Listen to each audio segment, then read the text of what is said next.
Say that again. We'll do it live. And mean it.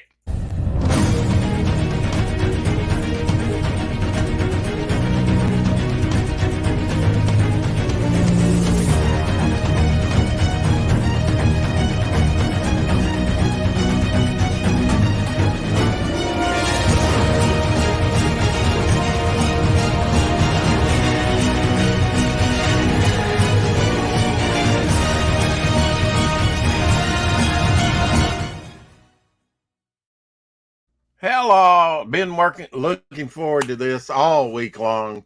World War Hell Dan, he's going to talk about his project that he's working on that's coming out next year, right?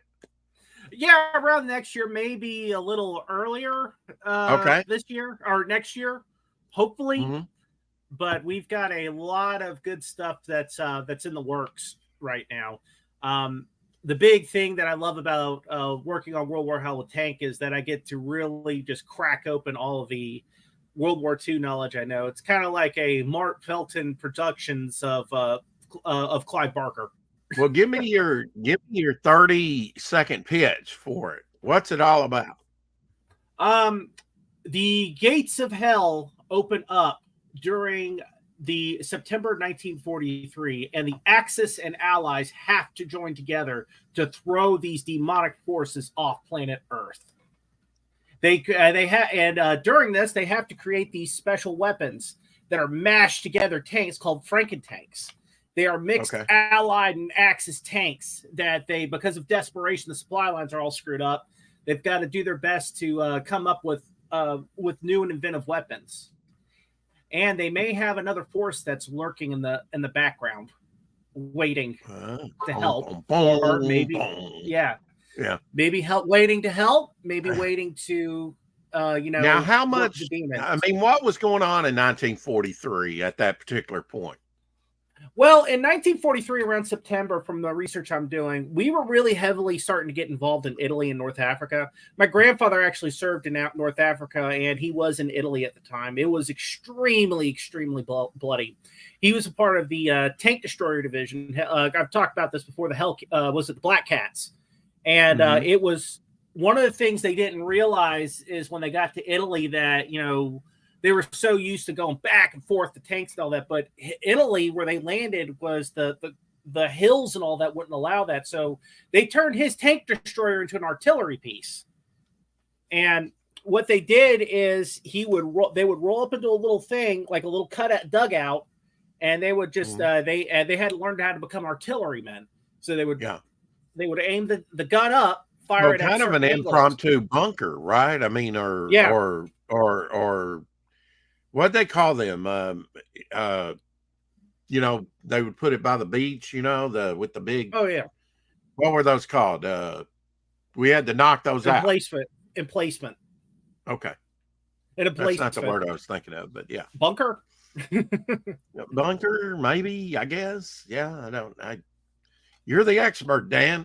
You're the one been researching this for a while. Oh yeah. Now, I know you're wanting to get to the Franken-tank and all like that, but now I'm hoping, it's your project, you do with it what you will, but I'm hoping that you'll show, 45, that you'll see a transition. I want to see, how did we arrive at such divergence from what we know as history? You're going to see that. That is actually going to happen. I have sort of a slow road. To me, that's kind of the interesting part. How did we get from what we know as history, the way it evolved, to, frankly, your way out there, mashup, which I love.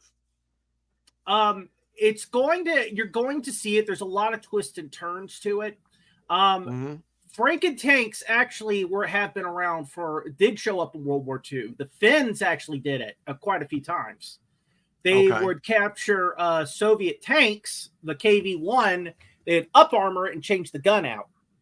The Germans were notorious for this too. And then the Russians, their version of Franken-tanking is that what a lot of people don't know is the early versions of the T-34 sucked. Like because in Stalingrad, some of them didn't even have a sight because in Stalingrad they were shoving them out. They didn't even have a damn sight for the gun. And some of the transmissions were so shoddy they would literally carry a transmission on the back of their tank Well, to I change know it out. later in the Korean War, actually, I worked with a gentleman. He was my boss, and Mhm. his grandfather had driven the communists back in Korea, all the way Mhm. back to the Yalu River, all the way back to Mhm. China. And he said when the Chinese joined them, and then of course they retook half of Korea, which we know was North Korea now.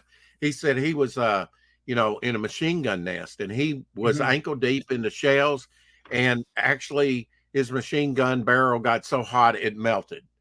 Mhm. Because they That were just walking over their dead like ants. There were so many of them, he said. I imagine the same thing happened in World War II. Yes. One of the first time that they actually started showing the Finns during the Winter War. You know a little bit about the Winter War, right? Before the World War II kind of broke out. The It's Winter War, you talking up on the Eastern Front in Russia? Yeah, it's basically the prelude to World War II in Europe. The Russians and the Finns went into a little war called the Winter War. Oh, And right. And really, what I've seen is that they had such a poor showing, the Russians did, against the Finns, is that was one reason Hitler said broke the pact, which he had with Stalin at the time, because the Russians were on the Axis side at first of the war. But yeah, I've heard in documentaries that the Russians showing in that against the Finns, he kind of took it upon himself to invade Finland, right? And yeah, and then what Hitler's just like, yeah, we need this for the breadbasket to feed our troops, basically, right? We'll just attack um Russia. yeah, and what happened was is that the Finns in World War II or in the Winter War, they actually started getting PTSD from killing so many Russians at a Mm, time. And they started saying we didn't really know about. We called it shell shock back in the day, but these guys were just killing them wholesale. yeah, And what the reason that the Russians were doing so poorly was because of the purges. The yeah. purges took out all their experienced officer corps, and they had to And relearn that's stuff. Stalin basically getting rid of his competition and Mm-hmm. the leadership that might oppose him. He did a Yeah, little bit and too much pruning, didn't he, within his own ranks? oh yeah, and what they didn't realize is that He the was officers were. ultra paranoid, and then after Hitler Oh yeah, betrayed him, he went in his bedroom, I hear, for like a week. He was in shock that Hitler yeah. had actually invaded Russia He and had broke the a pact. he had a mental breakdown He when that did, didn't happened. They he? Hmm. couldn't find him. They didn't know what was going on, and that should have been all she wrote. Like because once he did that, but knowing Take care. Stalin, hey, but knowing Stalin, it's like, do I want to go and face the Russians or face the Germans, or do I want to get shot by the Russians? Now, one of the couple of myths about the Russians, because I studied the Soviets, where they said, what was it, the Stalingrad movie? That's a bunch of BS. They came up with weapons and all that type of stuff, where it's just one man carries a weapon and all this type of stuff, and them going out in the daytime over the river. That's BS. They actually went over at night. They were equipped. They actually, because if you went and did that, where every time like someone retreated backwards and you shot them, you wouldn't have an army, because if you're charging back, it's constant. You charge forward, you go back. You charge forward, you go back. You wouldn't have an Usually, army if you yeah, use more men in a retreat, right? yeah, yeah, and just like when you see that in Stalingrad where they're mowing them down, that was very, very, very seldomly done. It made no Yeah. sense because people, even the commissars, know. Yeah, that's going to happen. You are going to Well, have Germany people. did very well against them, went all the way to Moscow, right? I mean, Mhm. until winter set in, and then ooh, that was like Napoleon and Waterloo, huh? Yeah, the that's what stopped the Blitzkrieg. What everybody says, oh, it's the snow, but no, it's the mud. The mud Yeah, and everything because got it bogged down, right? You got to yeah be the able to get bullets and food and all clothing and other things to the troops, right?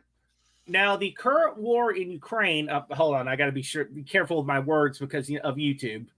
But Right. they're actually having to go back to like the Soviet tactics that they used to do, because they were trying to do like the West does and do like everything a little piecemeal, but they're going back to the tactics where, you have everything that's assigned to like a division. You have the artillery, the tanks, the infantry, the helicopters, and you let them deal with that. And the Russians, back in the day, like what they when they tried to do it our way, they found out that that's why you saw them in Ukraine basically like raiding stores. Now they outran their logistics lines.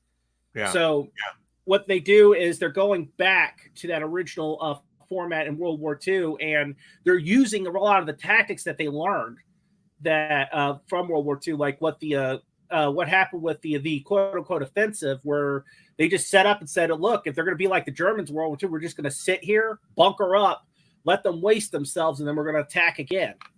So that's a lot of tactics come back in World War II. You said we think that we go, we're smarter than this, we're not going to do this again, but it always reverts back. It's more guerrilla warfare. And what I'm seeing now with the anti-Semitism, we're back in the 30s and 40s again, with a lot of our politics that's going on today. Oh, it happened in the, It happened in the 60s and 70s too. It always flares up again. Everybody says, all this. I was like, dude, I remember like stories of my parents telling me the 60s and 70s were literally having to leave their car on the road because they couldn't get gas.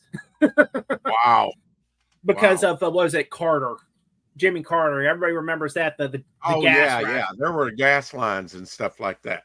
Definitely. Yeah. Not around here, but like in the cities, definitely, And the one thing that they heard about it on the news.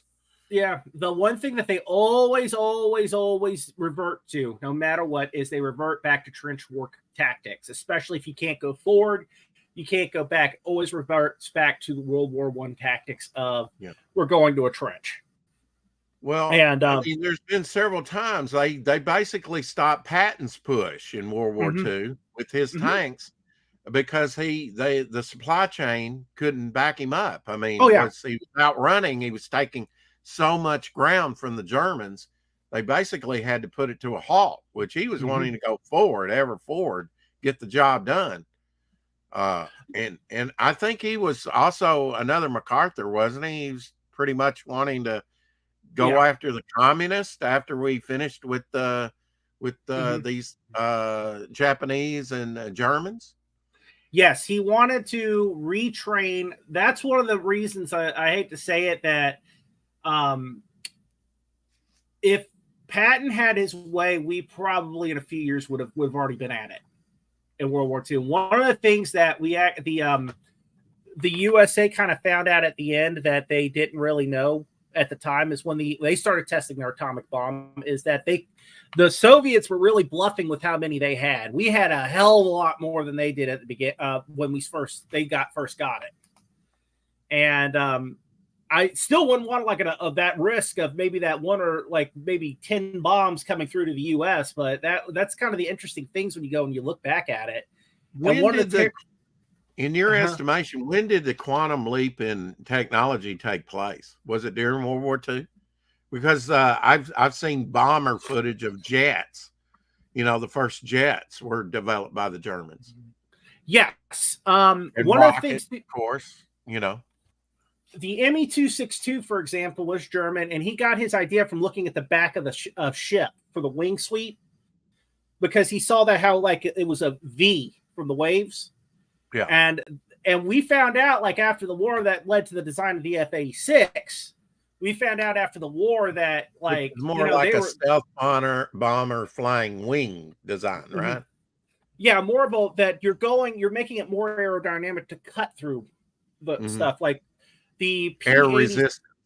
Yeah, the P-80 and F-80, we tried to go more with that straight wing type of thing, but that really gimped the amount of speed you could go and what you could do. The Americans actually had a working fighter jet that was I think in the 42, 43. That really? Was already go. It was the P something. It's not the P-80, but no, P-35 or something like that. I can't remember. It's not P-35, but something like that. But it was very, very underpowered, and they said the piston engines are faster than this. So did it never see combat? No, it did not. One of the reason that they had the pilot that went up into it, he actually wore a gorilla suit because they were training all around that. And because the reason is with the cigars, when people saw him and they tried to say, well, we saw a plane without an engine, they would think he was crazy because they saw a guy in a gorilla suit with a cigar. And that kind of a way to hide it, to make it think that they were just seeing I have never heard this. This is a bit of World War II history I didn't know. Oh yeah. Now after the World War II, one of the things that the British did in a goodwill gesture that actually made their Soviets jump in jet technology is they actually gave them a civilian jet engine, and I was like, and everybody was like slapping their head. So, well, they promised they wouldn't use it for military aircraft. They said it's the Soviets. You're gonna damn use it for attack aircraft, and that actually was what led to the MiG-15 actually getting out first, before the F-86. We had like jet bombers and all this type of stuff, and originally they tore up the B-29s and all that were there. They showed that those planes were obsolete.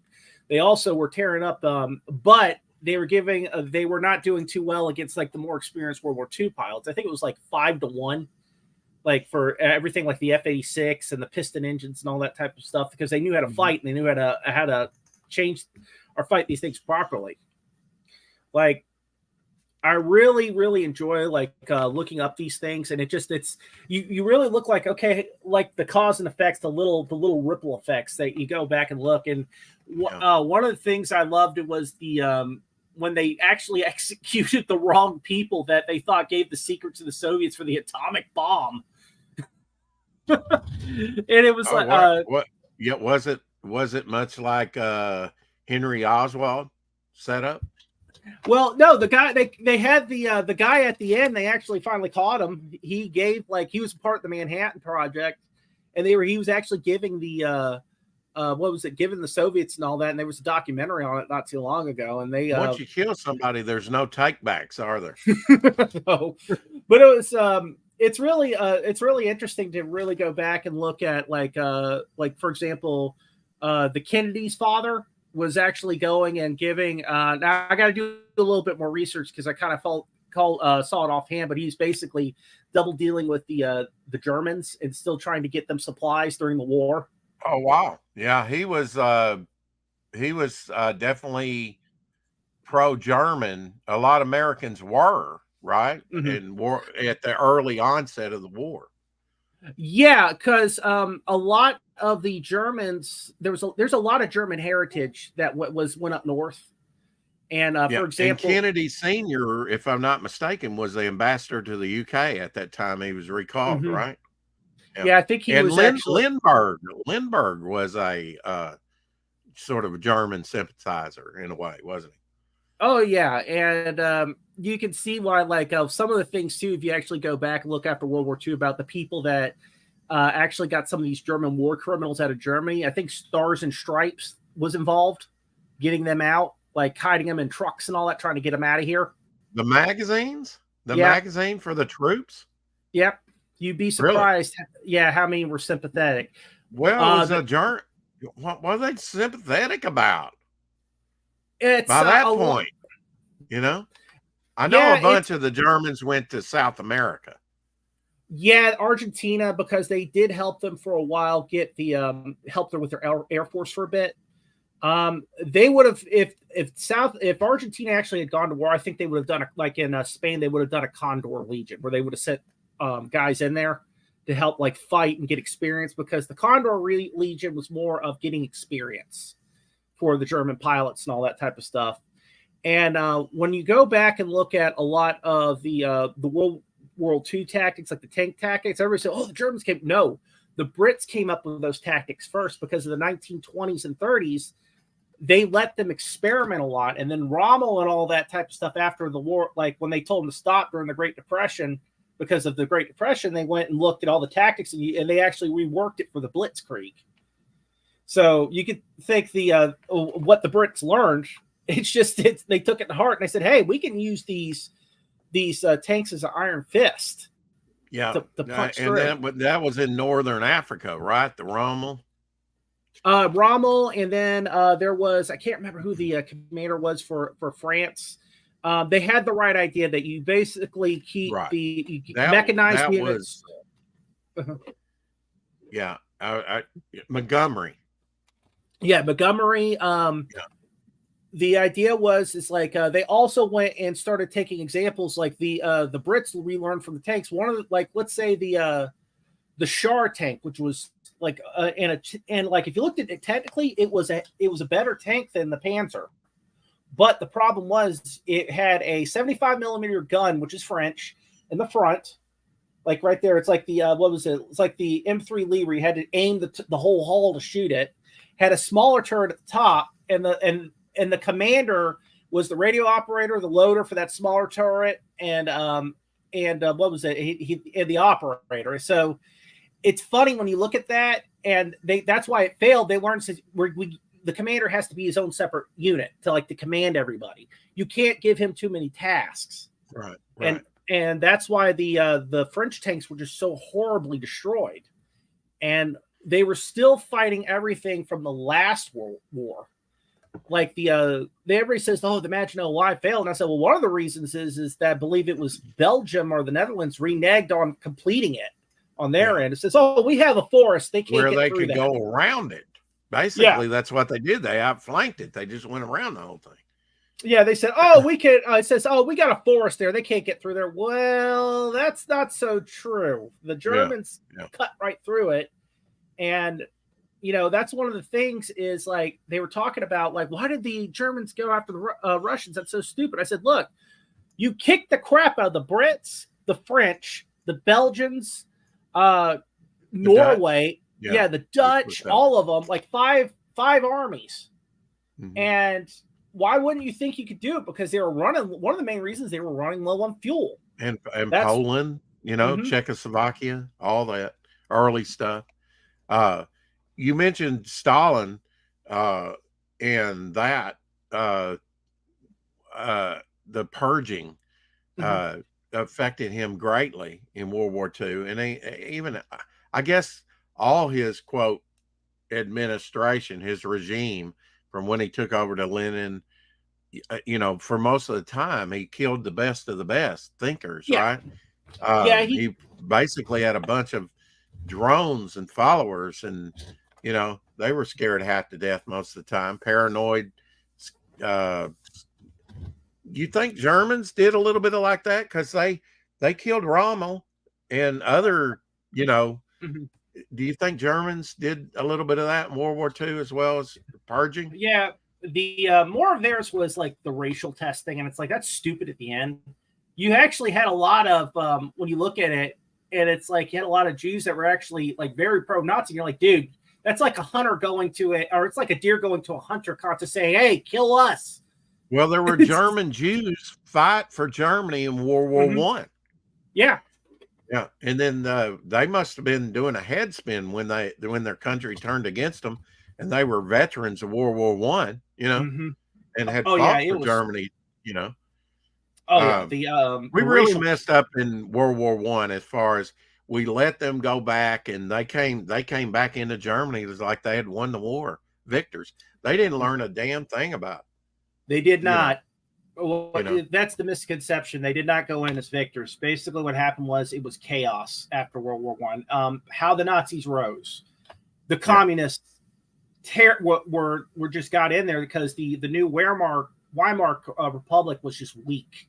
They had a good little boom I'd say about the 20s, but then you saw about the thing about the Deutschmark, how badly inflated it was that literally people were going with barrels of Deutschmarks to start. And America was doing gangbusters in the 20s. It was not till October 1929 that the stock market crashed and we went into the Depression, which was a worldwide depression, but it was the Great Depression over here, I would argue, because of FDR and his policies. Although he did do some work programs and things that were, it wasn't all bad, but he was basically not what a lot of people hoist him up to be, in my guesstimation. Oh yeah, the thing is that the Germans, one of the biggest problems after World War One, why a lot of the Germans were resentful, they were blamed for the whole war when it was Austro-Hungarians that started it, And France and Britain basically wanted to blame them for everything and said, you got to pay back everything. But we didn't start the war. We don't care. You got to pay it back. Now, are the communists going to come into your book at all? I mean, yes. Because they later come in, right? I mean, I imagine you'll show the Russians and stuff. You'll show communist countries that were communists at the time, which was not as great as after the war, right? We really saw, I mean, basically what Russia marched all the way to Germany, they kept, didn't they? Yeah, what we did with letting the communists is like that's one of the things Roosevelt was really, really weak on. He basically let Stalin dictate how everything was going to go. He basically brought out a map from National Geographic and said, okay, from like here, like this part of Germany, he said, this is going to be our influence. Well, FDR had in the White House, he had Russian spies and didn't even know it at the time. Yeah. One of the things that made me sick about FDR when I was doing research on him that I really hated, it was like, especially about the Holocaust. The American bomber command came to him and basically said, let's go to these train yards and bomb them so they can at least take them to the camps. FDR basically said, we're here to stop the Germans, not save the Jews. Right. Yep. And that made it's like when I read that, that was revolting.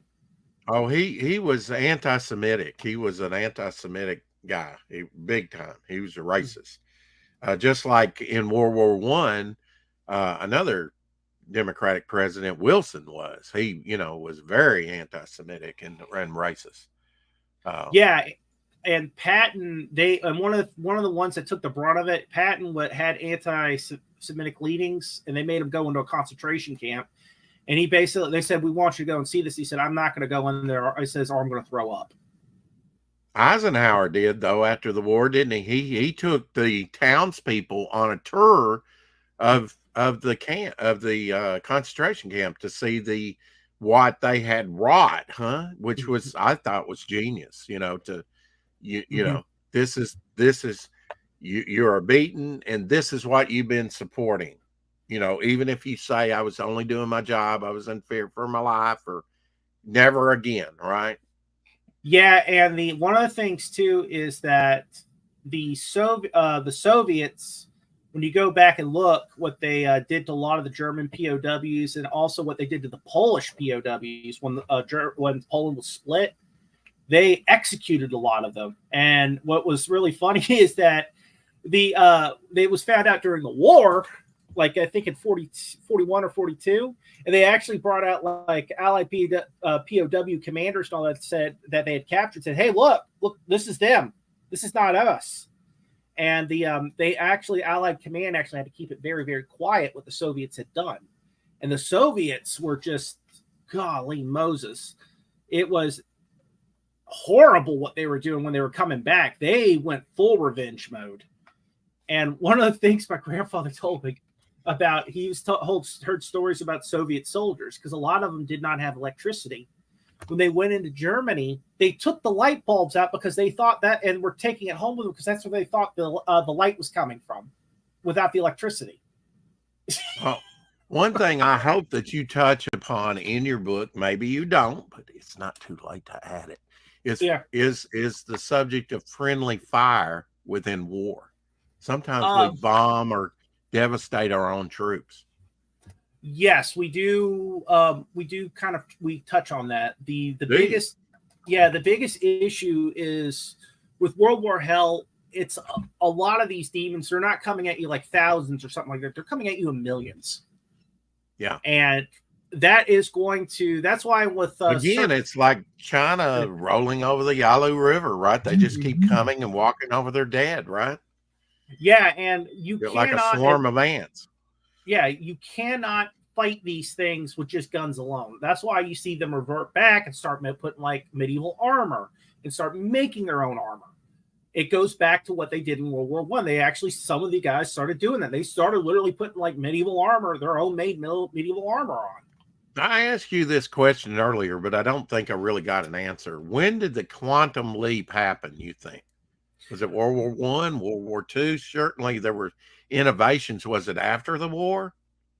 When do you World think War the big technological thrust was? You might even say Vietnam. I don't know what you're going to say. But in the 20th century, where do you think we just made a quantum leap in technology? It was World War II a lot. The reason that quantum leap happened was because of desperation. In desperation, you become very ingenuitive. Yeah. The Germans were very, very desperate. And they were throwing everything they could at the window. Mm-hmm. A lot of medical technology came out too, and they were also allowed to do ghoulish experiments too. And I hate to say that did help out with certain medical breakthroughs, which I hate that was such a cost to do that, especially with the Jews. And the Japanese had a unit that actually was specifically that would like do open surgery without anesthetic on Allied soldiers and Chinese civilians. I showed on the other. I mean, it still has repercussions today, not just with people who experience that, our grandfathers, our fathers, whomever it might be. I mean, I showed the other day some bunkers that were discovered disguised as mossy covered rocks in Sweden. Maybe you saw that on Twitter, but they were opening up the doors. It looks like a rock, but it was actually bunkers from World War II just discovered. Every few years, what's interesting is that it gets really, really cold and then it warms up.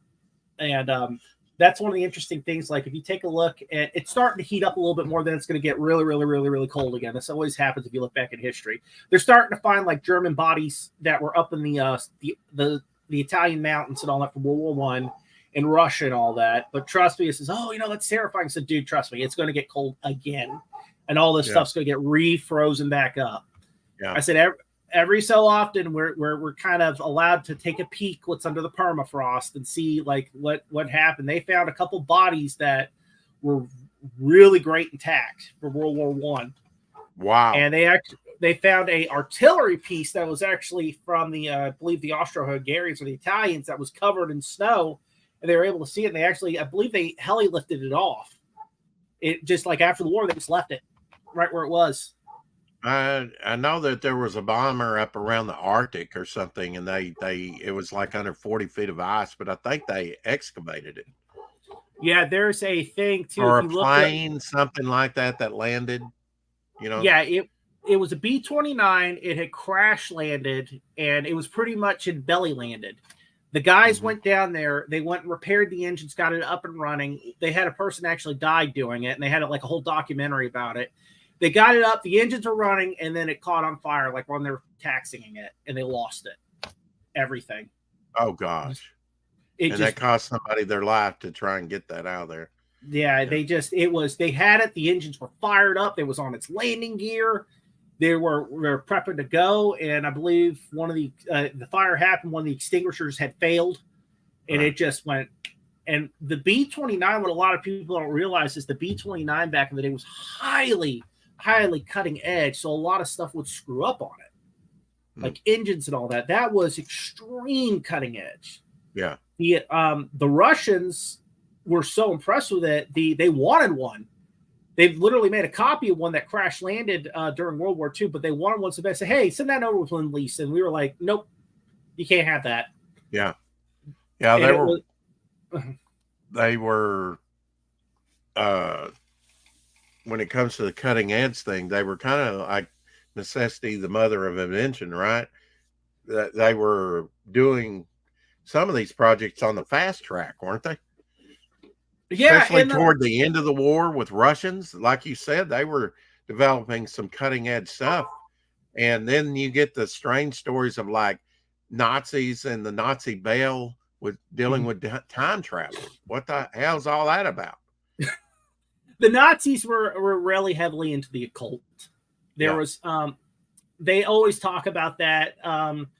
One of the things they would do is they would go back and they would try to get these objects, and a lot of them were just like fluff. They did that pre-World War II, didn't they? Yeah, they were looking for everything. pre-World War II. I said it right. They were looking early on for stuff like that. Now they actually had a burial place for the leaders of the Nazis, didn't they? During the occult part of it. Yeah, I would say so. They were really heavily into that stuff. That's why you hear them talk about like not heaven and hell. A lot of them will talk about Valhalla. That's where they believe they're going to go. Yeah. And that's why basically Himmler's had his own Vatican, right? I mean, pretty much he wanted to make it, and then he wanted to get the Eastern Russian part, right? I mean, the not Eastern, but I mean the Northern Russia would have been his territory, his allotment, right? From what I understand. Sort of, kind of. And Himmler was a little shit that basically he was very jealous of the other officers of the Nazi hierarchy because a lot of them were World War I veterans, and he felt inferior because of that. And he would always give himself like little medals, and they always made fun of him about that. Yeah, It's you know, and Goebbels was also a little shit. He was literally a sex pest to like women and all this type of stuff. Had constantly having affairs and all this type of stuff. He was the propagandist of the Nazis, right? Oh yeah. When you go into these guys, especially I hate to say it, especially with the socialist stuff, they really got some skeletons in their closet. Now Himmler's safe was all the papers and everything disappeared mysteriously, didn't they? Yes, and a lot of stuff like the synthetic fuel the Germans made. They said somehow that because a lot of the gas companies made it disappear, because they had a lot of stuff that was working for them, and it was like, that we don't know what happened. I guess the Germans destroyed it when they were, just burning files and all that type of stuff. It was amazing because they didn't have materials. How innovative they got with very cheap materials. Yes, Hitler actually was obsessed with making a version of the Mosquito British plane. They actually did make it, and all balsa wood frame. And he would get obsessed with certain things, and some of the most successful things, because Hitler's micromanaginess, they had to hide from, like the Sturmgewehr rifle, the STG-44, and they had to hide that from him. And they said if they would have allowed them to put money towards it, that would have really changed things, because that's the first battle rifle. Yeah. And that, can you imagine if they would have like fully had those operational in the early, like in 42 or 43 before D-Day and all that? They had some of them out D-Day. Did they fully develop it too late in the war? Is that what it was?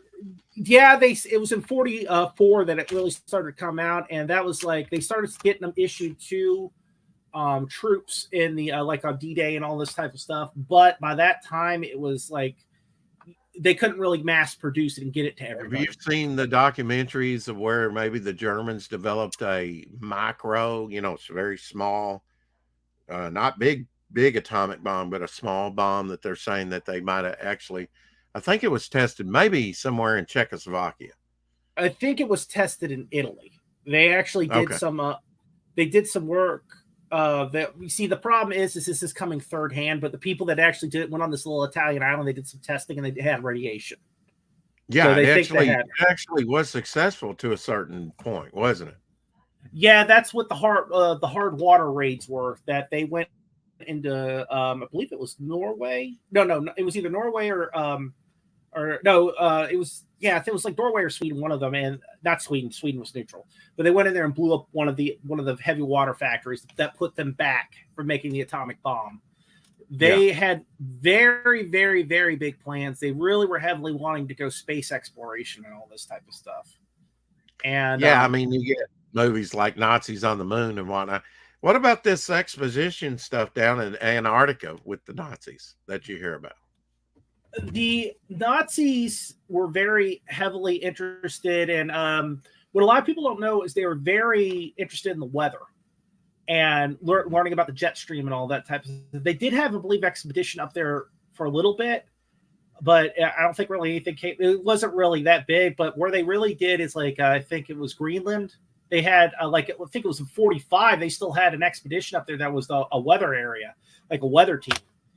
And they were the last group to actually surrender because they didn't know about it. Yeah. And well, I mean, there was a Japanese soldier. He remained hidden for like 27 years, didn't he? yeah, he Didn't come out. finally Didn't come got. out until the late 60s. Yeah, there was another one too that was in Guam, and Mhm. I don't know, that's a military island for us. And the reason he kept hiding is because he kept thinking the jets that kept coming in and out were like they were still dogfighting. That's why he didn't come out. Wow. And they finally convinced them to finally surrender. But yeah, it's real interesting. And I still think there was Japanese soldiers we never found, because one of the things is you were constantly sinking ships and planes crashing in all these small islands, and we've never like explored all the islands of the Pacific. So one day they'll probably find like a guy that died like in the 90s or something like that was like almost 100 years old or 90 years old. Yeah. It's just living on that island. Yeah. And Yeah, you're probably right about that. If we didn't kill them with our atomic testings around those islands, yeah. he died of cancer because of our atomic testing. And that's so sad. One of the things that upsets me too is like at the end of the war with the Bikini Atoll and all that, we weren't keeping a lot of the trophy ships like we used to at World War One. A lot of times we used those like pre-war, especially from World War One for like target practice. So they used the big Bikini Atoll was just basically a big time. The last big battleship, it's not the Yamato, the Nagato was hit there, and that sank. I believe I think it was the Prince Eugen, the German pocket battleship. I think that was like a sister ship. I may be getting it wrong, but the sister ship of the Bismarck was sunk there. A lot of like ships that were distinguished and where they sank them. It's like, and the thing was, I can understand why they did it. That war was terrible, and they just wanted it all gone. They didn't care. We had a new toy, and it's like, one of the things too is I can understand why especially with the Japanese, they wanted to get rid of that stuff, is because they didn't want anything because of how fanatic they were as a symbol. They had the emperor, that was enough. Now, Japanese had a sub where a plane could take off from the sub, so they were getting a little bit innovative too. But they were there was again supply problems with Japanese, right? What was scary about it, and you're gonna love this one. Hey, Lorenzo. What's up, Lorenzo? What was really scary about it is that the Japanese were actually kind of lurking close with those the plane subs, and luckily they couldn't get up there because we were just patrolling all over the place. Our radar was superb. That's why the German U-boat wolf pack was getting killed. Yeah, radar really made a big difference, didn't it? And sonar, I guess, was developed. Yeah, and the reason is a lot of the German U-boats at the time, they had one that they finally could just put a snorkel up. They had to recharge their batteries, so they had to get the sub up on the surface to ride. And that's because our radar had gotten so good, we devastated the German U-boats.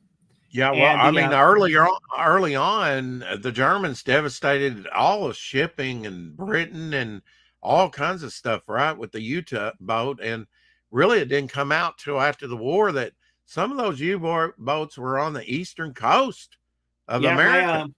My grandmother used to see them. No, we knew. Everybody knew. They could see it. Like my grandmother at Savannah here could actually see them depth charging at night. They would go out in Tybee Island and they would see the explosions. Really? I mean, it is amazing. I knew it was better known than, by the people. Like you said, people saw it. But, that's a bit of World War II history that's not talked about.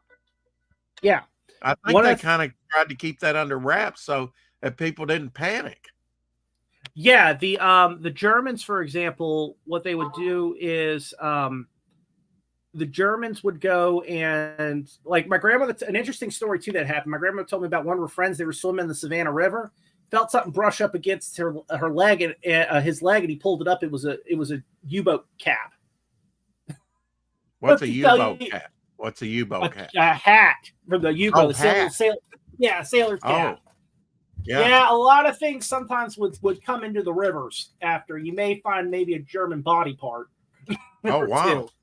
Okay. And because when you get depth charged and it goes and like you're basically killed 5 times over and you're made into mush. And they had instances like where they would pull up an anchor sometimes, and they may have a body that's been down there for a couple of months that got attached. Wow. Yeah.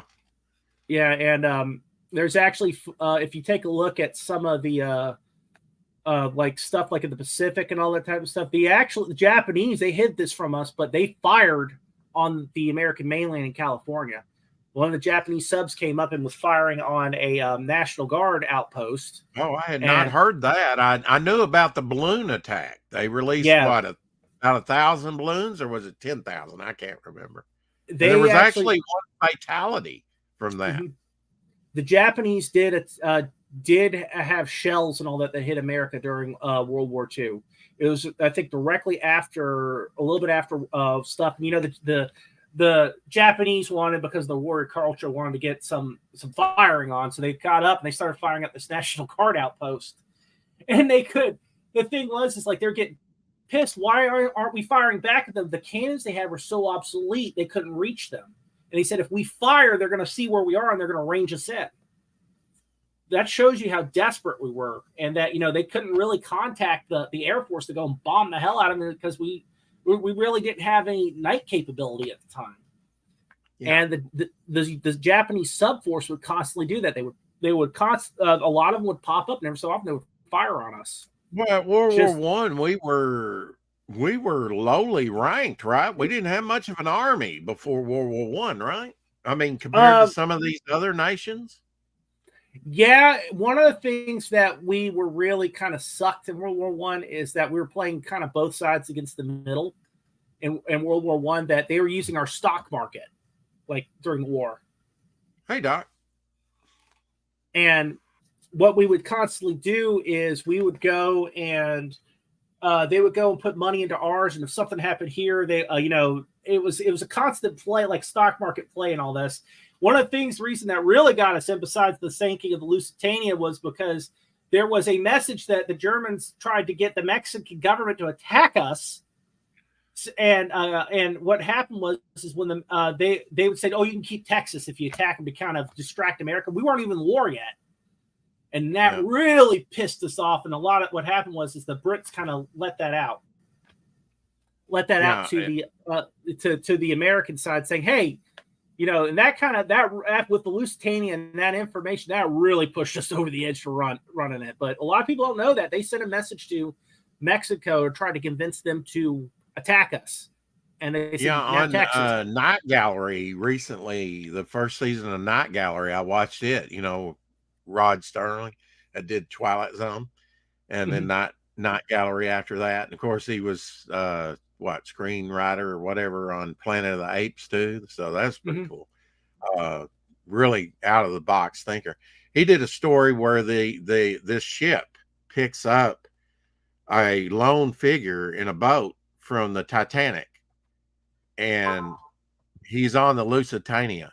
The Lusitania picks him up. So he's kind of like a Flying Dutchman, where he, you know, goes from one disaster to the next, because he deserted the Titanic in a disgraceful way. Hey, Doc. There's Doc. Hey, what's up, Doc? What's going on, Dan? How the hell are you?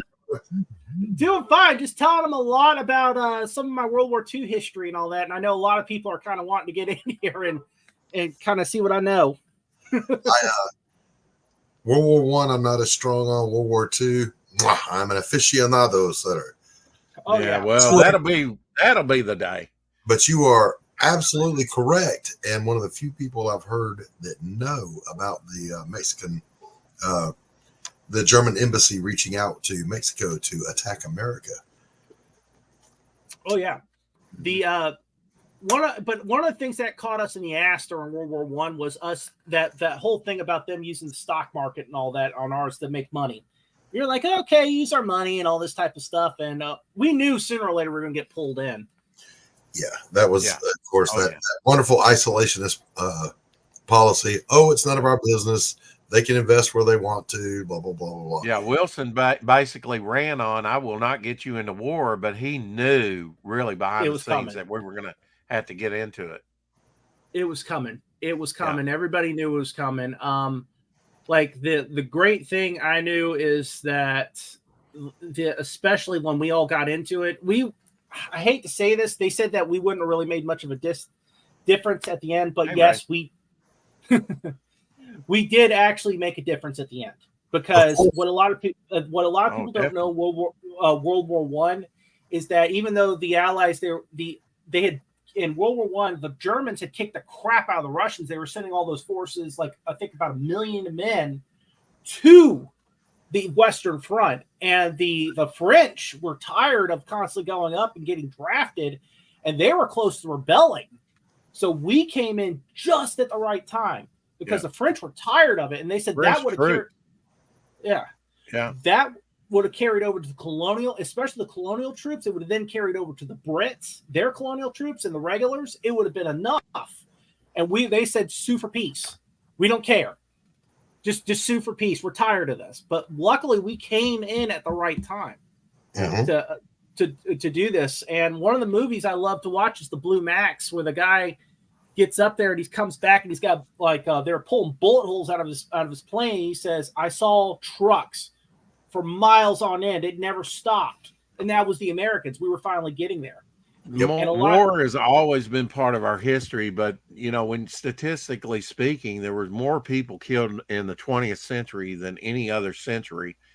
What is your prediction, Dan, for the 21st century? I don't think we're off to a good start so far. This always happens every so often. We always come close. It's always like, take a look back in the 60s or 70s. We were a lot closer then. And it comes and goes. We get hot with them and all this type of stuff. It's money. That's all it is. It's money and power. If you look at some parallels that are happening now, though, it's interesting. Be right back, guys. If I were to say to any student of history, imagine, if you will, a European dictator annexing part of another country because they speak the same language. Meanwhile, an Asian power is beginning to expand into the Southwest Pacific. You could be talking about 1939, or you could be talking about 2023. Well, what's really interesting about the Chinese and Taiwanese is that what scared them is what the Ukrainians, and they didn't really have like fully built up army, did to the Russians. And that made the Chinese like, oh crap, these guys have been doing this a hell of a lot longer. Mm-hmm. And one of the things is we were constantly giving them like harpoon after harpoon missile. Mm-hmm. So yeah, it doesn't matter how many ships you have. And then also with the drone warfare now, right, which people are going to say like, that's why a lot of people said that we're now a little bit behind, because a couple of drones can screw up a whole aircraft carrier group.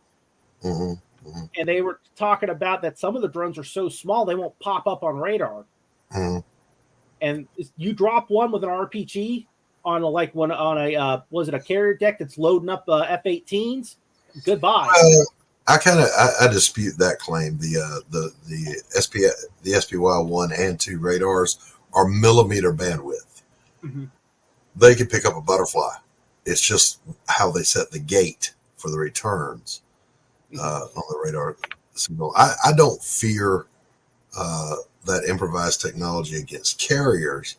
Where you do see it making a difference is against APCs and tanks. And of course, we've already seen that Israel is putting the old-fashioned metal grating up on top of their tanks. Detonate on that, you don't hurt us. Mm-hmm. So, it's always the old armor versus sword, Well, the tanks in the future, I think, because of the way that things are, the tanks are going to have to up armor their tops and their bottoms.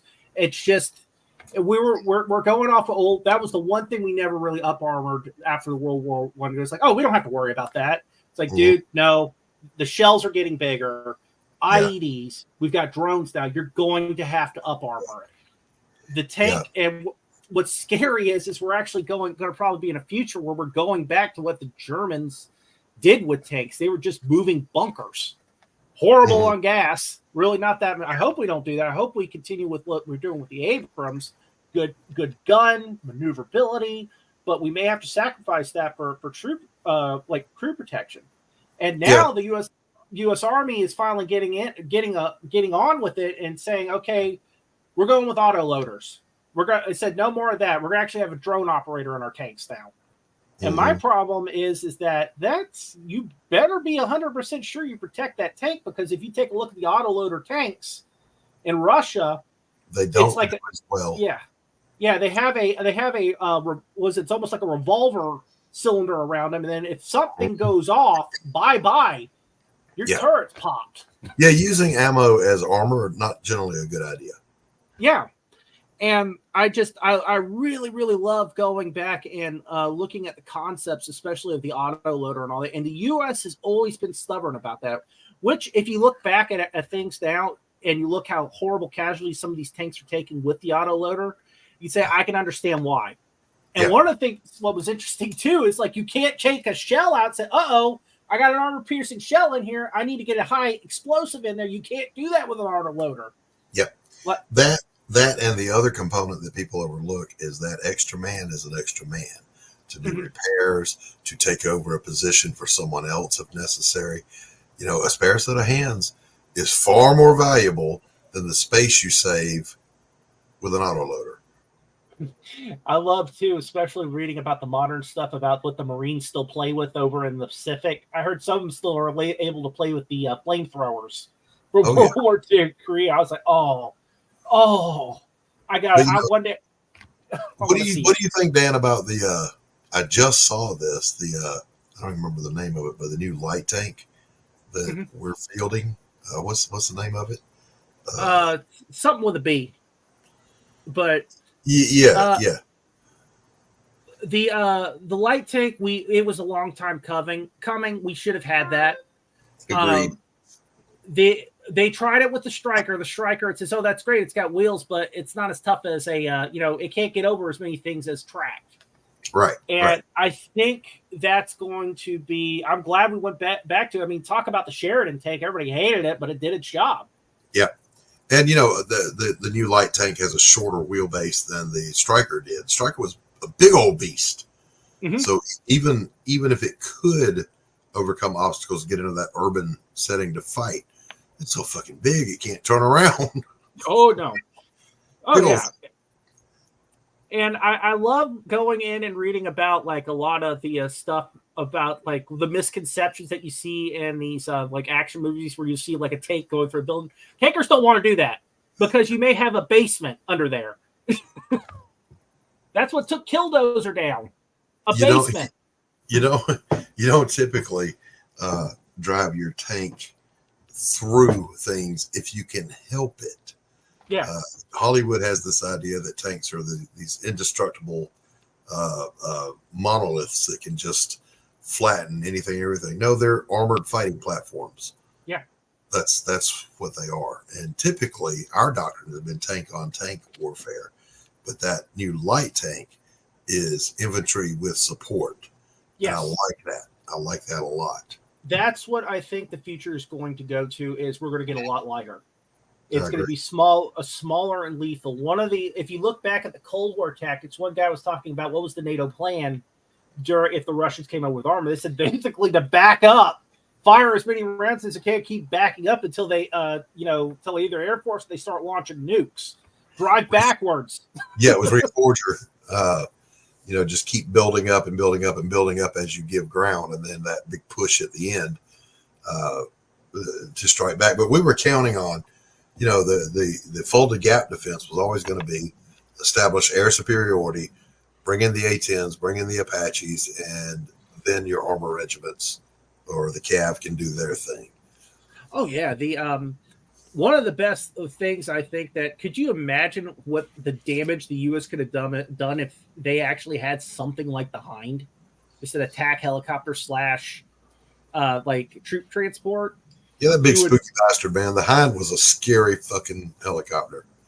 Yeah, they have a Super Hind, which is basically mixed with the Western technology, what the Polish did with the Hind, and they almost have like an Apache cannon on it.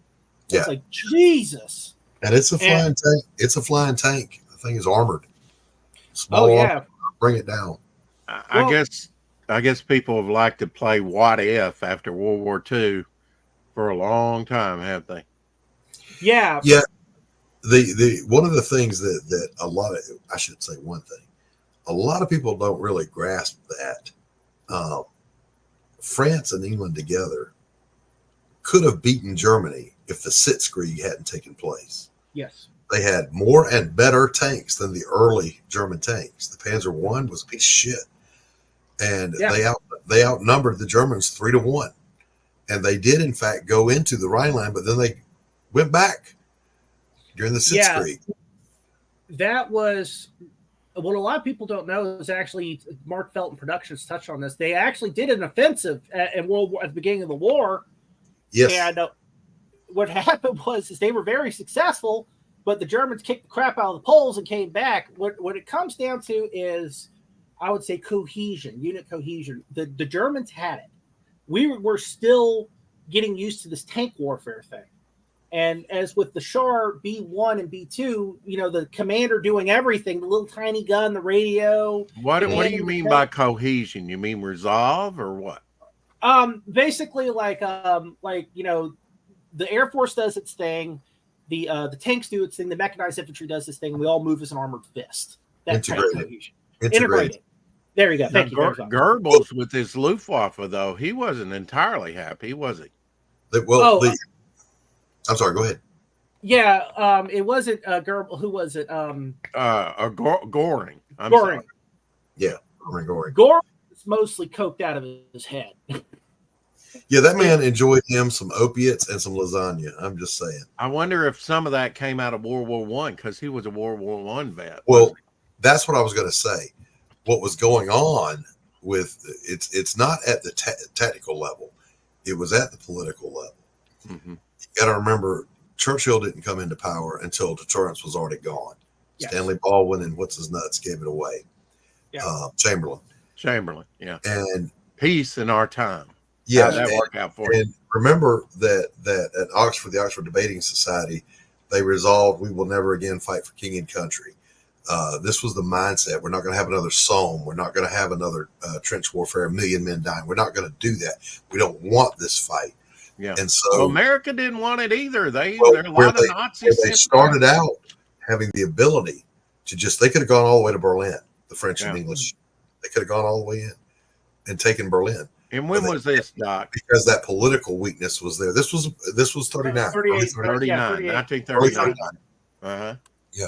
Well, but it was political weakness more than it was anything. It wasn't a weakness on the part of the logistics, the supplies, the weapons, or the manpower. It was. Why don't you hear more about that? Well, you do if you look for it. Yeah, we get a cookie cutter version of history where they don't really go into why did the Nazis? Is it embarrassment? Is it embarrassment? A little bit. A lot of it's just revisionism. It's also not a lot of people. And one of the things I realized is one of my history teachers, it's not a lot of time. They tried to he really wanted to go into World War II, but in high school, there's only so much you can teach. So you basically get cliff notes to World War II and World War I. And strongly recommend if you want. Oh, go ahead. I'm Dan. I'm sorry.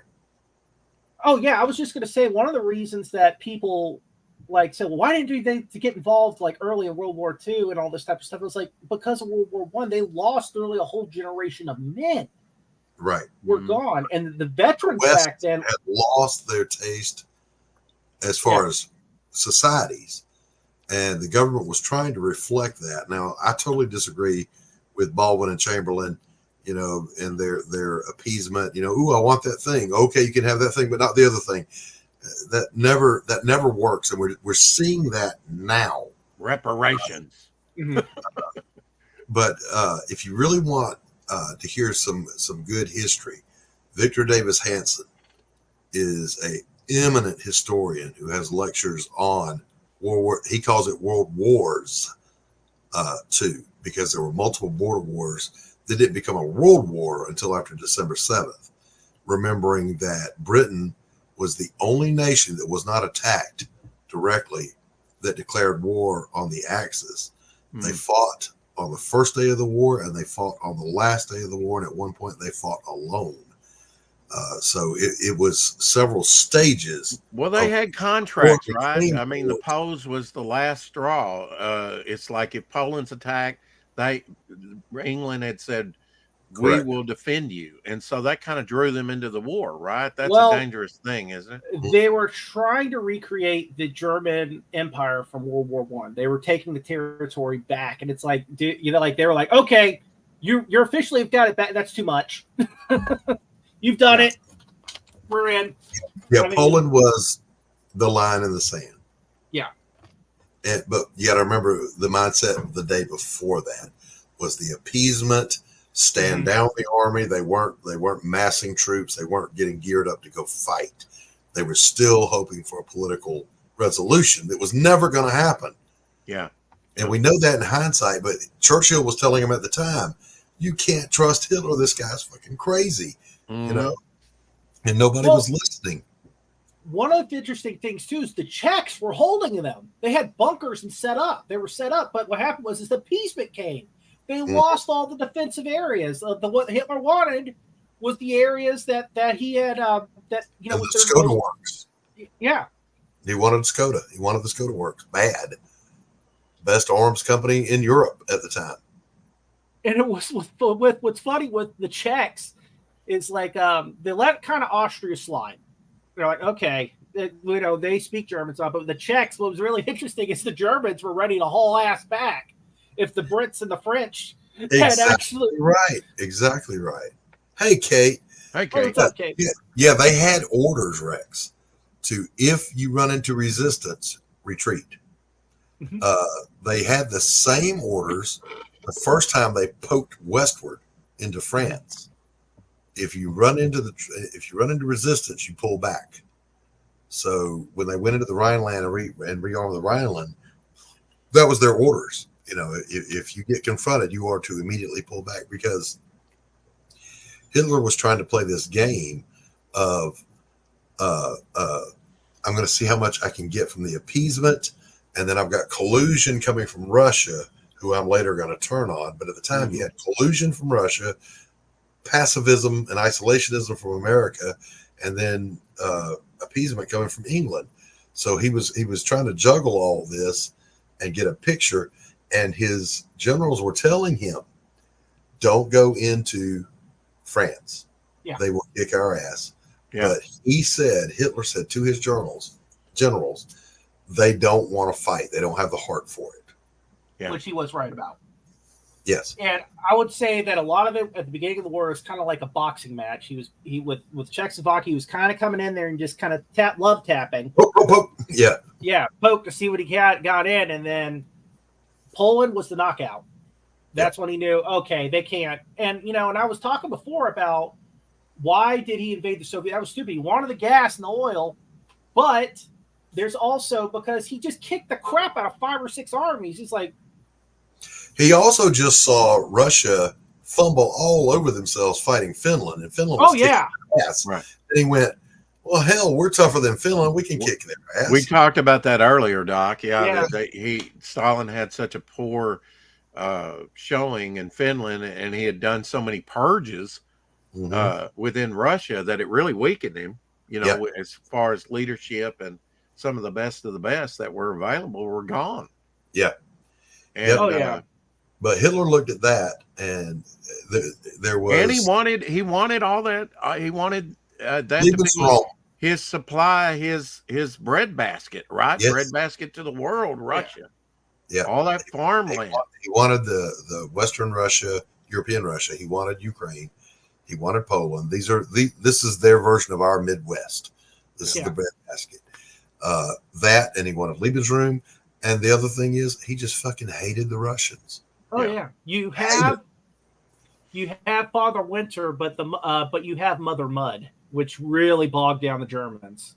Yeah. Yeah. And the other thing to remember is everyone talks about Blitzkrieg, but Blitzkrieg only worked with an adjoining country. It only worked by surprise. It only worked within 200 miles of the logistical tail. So it was never going to work. And you think about this, the GDP of the United States alone was more than all 3 of the Axis countries combined. They never developed the ability to hit Detroit with a 4-engine bomber. They never built an aircraft carrier. So in reality, had anyone in the Reich put on their thinking cap for a second and said, we just don't have the ability to fight this war.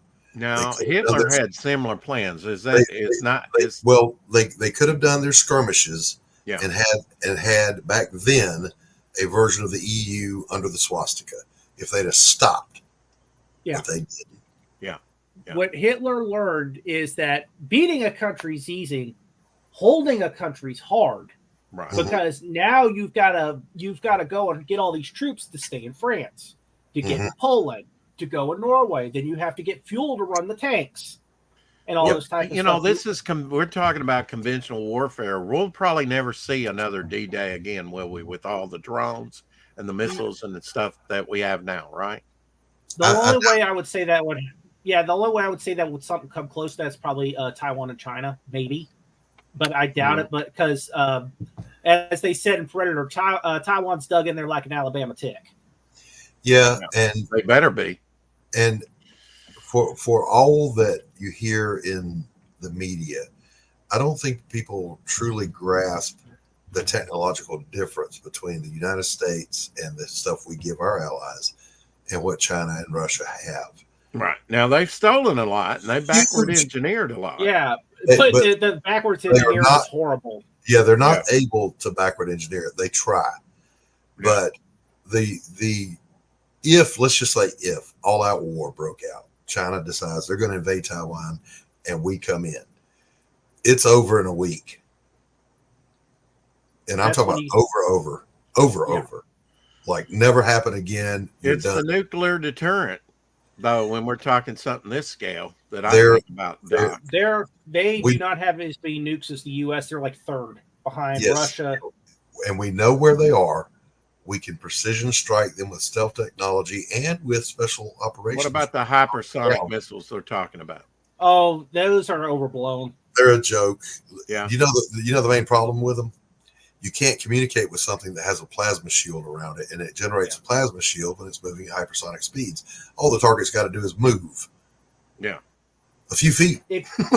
Wasn't 9/11 an old Hitler idea? No. Crashing planes into high well, rise. I think what you're confusing is that Hitler had always fantasized about what his Luftwaffe would do to like the cities in New York. In New York, Chicago. yeah. Mm-hmm. He always wanted to do that. And of course, it was a kamikaze play, so you know. Yeah, we were talking earlier, Doc, about and you don't hear about this, but the warfare that actually was on the East Coast, and then we talked about the West Coast with the Japanese with the balloon attack, and then also what you were talking about, Dan, which I was unaware of. The subs firing up coasts. Yeah, and what amazes me about Pearl Harbor is that, and what really aided us greatly, is that they didn't hit the fuel reserves for the submarines. They didn't hit the submarine pins. They didn't hit the fuel reserves, and they didn't touch the PBYs. Which is amazing. Yes. One bomb would have set all that off. Think about for a second the role the PBYs played. We always think about the subs. We always think about the mistake of not hitting the fuel depot. But think about the contribution the PBYs made. What's a PBY? The float planes. Catalina. The Catalinas. It was the Catalinas that spotted the battle group off of Midway. It was Catalinas that found the Bismarck. Right. It was Catalinas that were constantly the eyes and ears of the fleet out there. They had long fuel range, didn't they? 3,000 miles back in the 30s. They were the eyes of the U.S. They were the eyes of the U.S. carrier fleet. Yes, could stay aloft for up to 11 hours. Remember that Admiral Ching Lee, was very disappointedly given command of PBYs instead of an aircraft carrier group. And he ran a mock simulation using PBYs against Pearl Harbor and defeated them. Dan, what's the big difference between the Pacific and the Atlantic War? Do you know that here's one big thing did you know that the Japan actually took one of the Alaskan islands? That was one of the Knolls. Yeah, I was going to ask you about that. Yeah, the Aleutians, and that was horrible. Yeah, and one of the things too is they booby trapped. They kind of left and they booby trapped the hell out of that. Yeah, they did. But you know what? It ended up being bad for morale for us, but it ended up being bad for morale for them too, because they were like, we seized this fucking worthless frozen rock. And we can't get supplies. We can't get out of here. We're trapped on this island that we seized. It was a shithole. And one of the things people don't talk about is the Canadians and the Americans had a friendly fire incident there. They were on there, and it was because in Alaska, the fog is so thick, they were firing at each other because of how much edge they were. Exactly right. Yeah. Exactly. Now, you asked the difference between the Atlantic and the Pacific War. There's three main differences. One, of course, is the size. Two is who was fighting it. Mainly the Army and the Navy. The British Navy handled the Atlantic. The American Navy and the American Marine Corps, with Army support, did the Pacific. And the third one was what nobody, again, they didn't wrap their brains around, was the industrial might of the United States said, we can fight both wars equally at the same time. We're that strong. Right. Well, what's funny, now, Hitler, he really messed up invading Russia, didn't he? And declaring war on us. Yes, that really. And declaring war on us. Second big move. Yeah, I mean, that was, I mean, if he had left that out, then it would have been us against the Japanese for Pearl Harbor. And we probably would have left Hitler out of the equation at that point, right? Now, what people were saying is that what could have really changed the war is if Japan had attacked Russia when they were fighting Germany at the beginning instead of going after Pearl Harbor. That could have really changed it. Russia could have been knocked. Yeah. But they had a non-aggression pact. Had Japan violated that and attacked the east coast of the Soviet Union, that would have hurt them. But I don't really think Japan could have sustained that with the losses they were taking in the Westpac. But yeah, that's always an interesting thought exercise. What if they had violated that non-aggression pact? I think they would have gotten really far, and you would have started seeing literally child soldiers going into the Soviet army at that point because of the meat grinder they were putting them in. That would have. Yeah, they already had child soldiers. And we had seen that in Germany, right? I mean, you had the Hitler Youth, but I mean, that was basically who was defending Berlin at the end was children, right? Yeah, that's when the psychosis of war kicks in. That's when you get into the psychology of the brainwashing of the government. It's just sick and sad and awful. You know what's funny is that I constantly watch these Hollywood movies and they piss me off. The one that pissed me off the most was Fury. It's like, I'm having an existential crisis in the middle of a warfare. And I was like, dude, I know people that were scared shitless, but they... Thank you, Dan. It made no sense to me. Everybody was going, I like Fury. Fury is an anti-American film, folks, in my estimation, my opinion. It's anti-American. Certainly not a patriotic. They made the tank crew look like cursing sailors. No, nothing. They wouldn't do that. You know, my grandfather they look like the brutes, and at the end you have an SS guy, right, that lets the American go. That would not happen. That's pure fiction. Ask any U.S. Marine or soldier in Iraq if something like that happened, his ass is dead. Yeah, right. Exactly. Oh, the Geneva Convention. I was like, dude, if you reverse that and they were attacking a Panther tank, the infantry would have a couple shots into him. Yeah, I did not care for Fury. I've seen some great World War II movies. What is it? What is the one about the Third Reich? The Fall? Is it The Fall? Downfall. Downfall. Great movie. Very accurate. The Longest Day, of course, is a great one. In Harm's Way is a great one. It's purely fiction, but it danced with the ideas of the bumbling MacArthur in the Southwest versus Nimitz's efficient movements in the north of the Marianas. I'm scared to say this, but MacArthur had his way, the war would have went on much longer. Yeah, with the communists, right? He was wanting to go right up into Russia. No, that was Patton. No, Patton. I thought that was MacArthur. After the war, or China went to China. No, that was Korean War. That was Korean War, right? Yeah. I mean, basically, Patton and I did want to ask you guys about Patton and MacArthur. MacArthur being an Arkansas boy, they both wanted to take on the communists, didn't they? Well, MacArthur Patton was dead at the time that MacArthur kind of Patton. Yeah, I mean, Yeah, well, how what do you Patton said speculate that Patton died? Was it an assassination? no, at the end of No. war, Accident? he was an accident prone fool his whole life. Yeah. Patton famously was saying, "Look, we got the men over here, we got the boys over here. We better go ahead and take on the Soviet Union and put up a frontier, or they're going to take over Europe." And he was right. They did take over Eastern Europe. Yeah. But he was overruled, so it didn't matter. It was And a the martial Cold War ensued.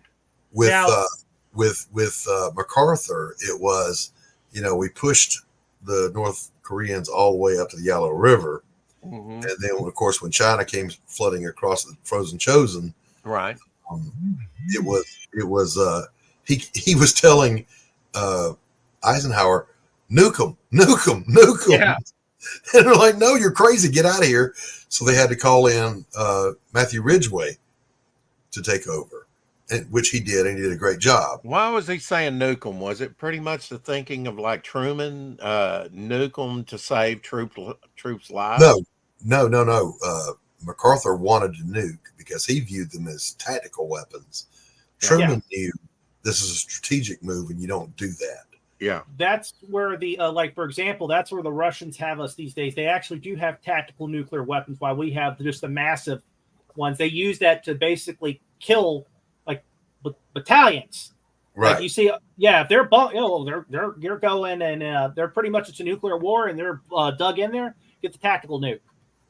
We had some. That's one of the, like, we had some of those in the 50s, like the Davy Crockett and all that type of stuff. But we went away from it, and they said that's kind of bad, because that's the way that, like, if the Russians, we did go to war with them and they used the tactical nuke, the only way we could respond is with the big boy nukes. Strategic, yeah. You're answering tactical nukes with strategic nukes. Now, we do still have W-84 that can have their yield adjusted airdropped. Yeah. And we do still have nuclear torpedoes. So Yeah. we do have some tactical nukes, but you're right, we don't have tactical nuclear missiles. Well, now we have the neutron bomb, right? That only destroys flesh and leaves the buildings intact.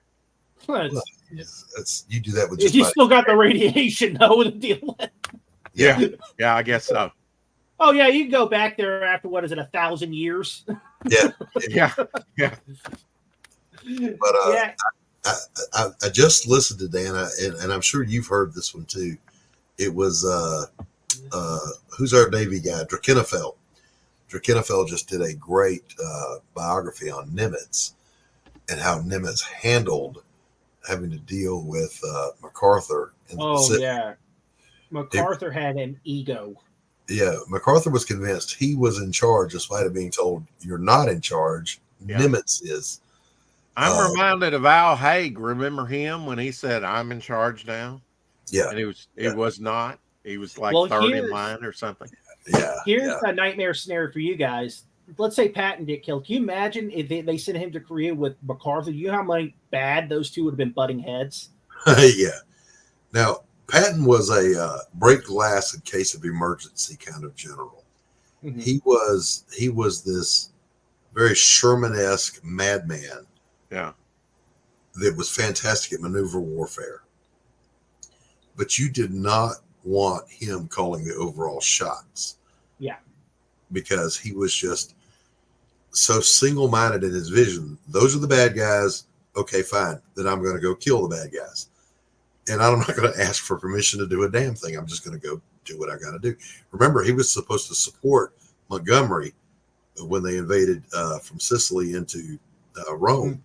And he said, fuck that. He went around to the west and he beat him to Rome.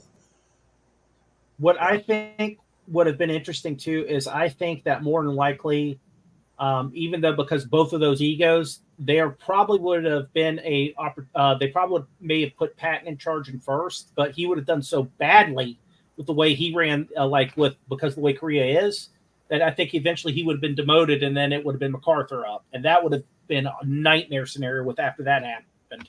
Yeah. MacArthur he ran from Korea. He never went to Korea. He actually stayed in Japan, didn't he? Who? He was MacArthur. No, he was in Korea. He was in Korea. Was he?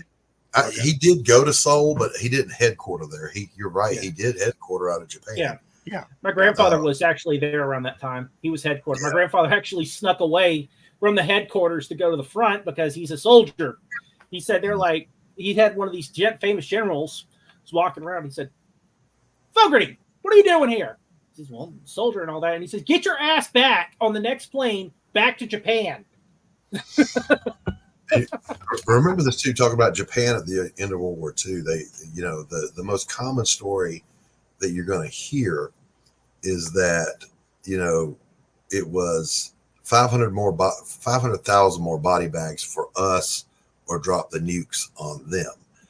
What the part everyone overlooks is that Curtis LeMay had at his disposal over 6,000 bombers that could reach all of Japan by 1940, late 44, early 45.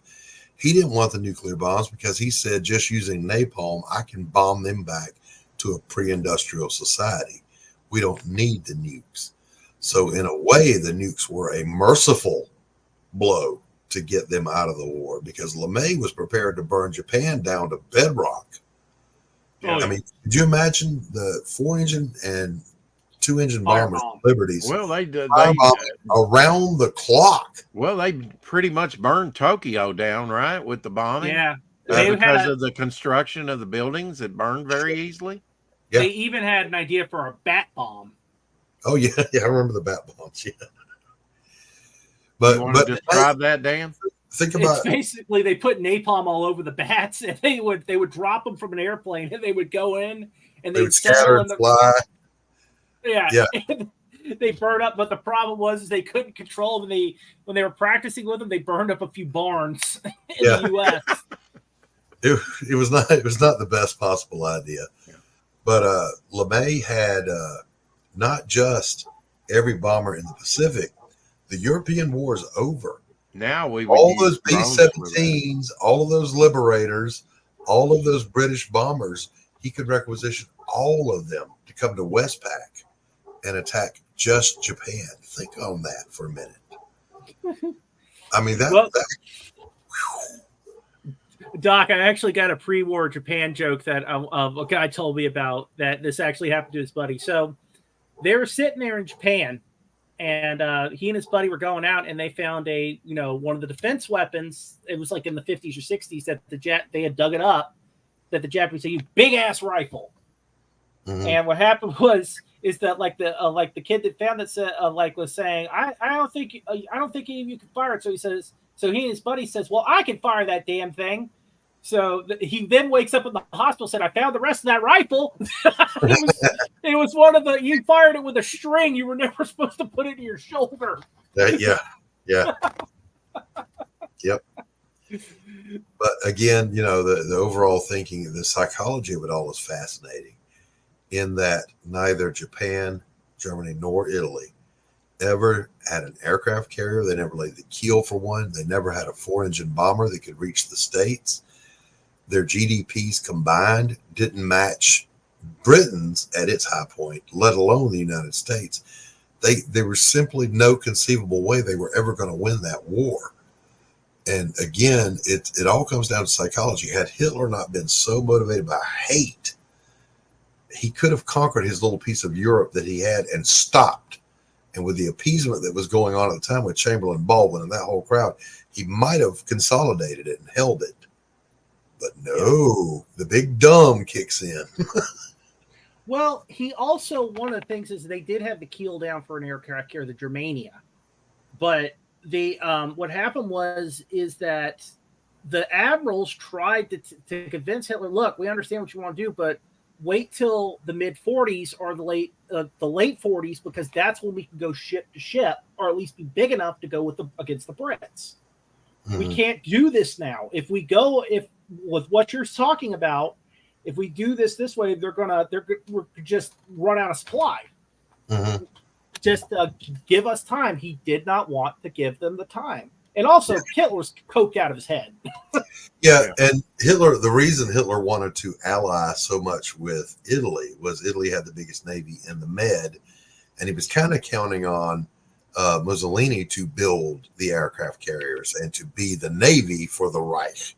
But that didn't quite work out, did it? Did not work out very well for them. And you know what? The Italians built some good looking and good running ships, but their guns were awful. Oh, yeah. Worse. It's like are fighters. Yeah. Italy, in a lot of ways, was Germany's Achilles heel, wasn't it? Not only that, Hungary was their Achilles heel. The Romanians were their Achilles heel. The problem was that the Germans wouldn't arm them. They let them come in with their own crap, and their crap was terrible. Yeah. Here's always been my question, and Dan, maybe you can answer this. And I have talked to a lot of World War II buffs. I'm in several groups. I'm sure you are too, discussion groups. It was B-25 Liberators that flew on the Doolittle raid, correct? Mm-hmm. Can you, off the top of your head, name a bomber that we had that had 4 times the range and would have taken up no deck space on a carrier to do the same mission? Was it the Bolo, the B-18? No, it was, we already mentioned it, the PBY Catalina. Yeah. All they had to do was send a couple of cruisers for air defense and a tender for refueling and arming on the last leg.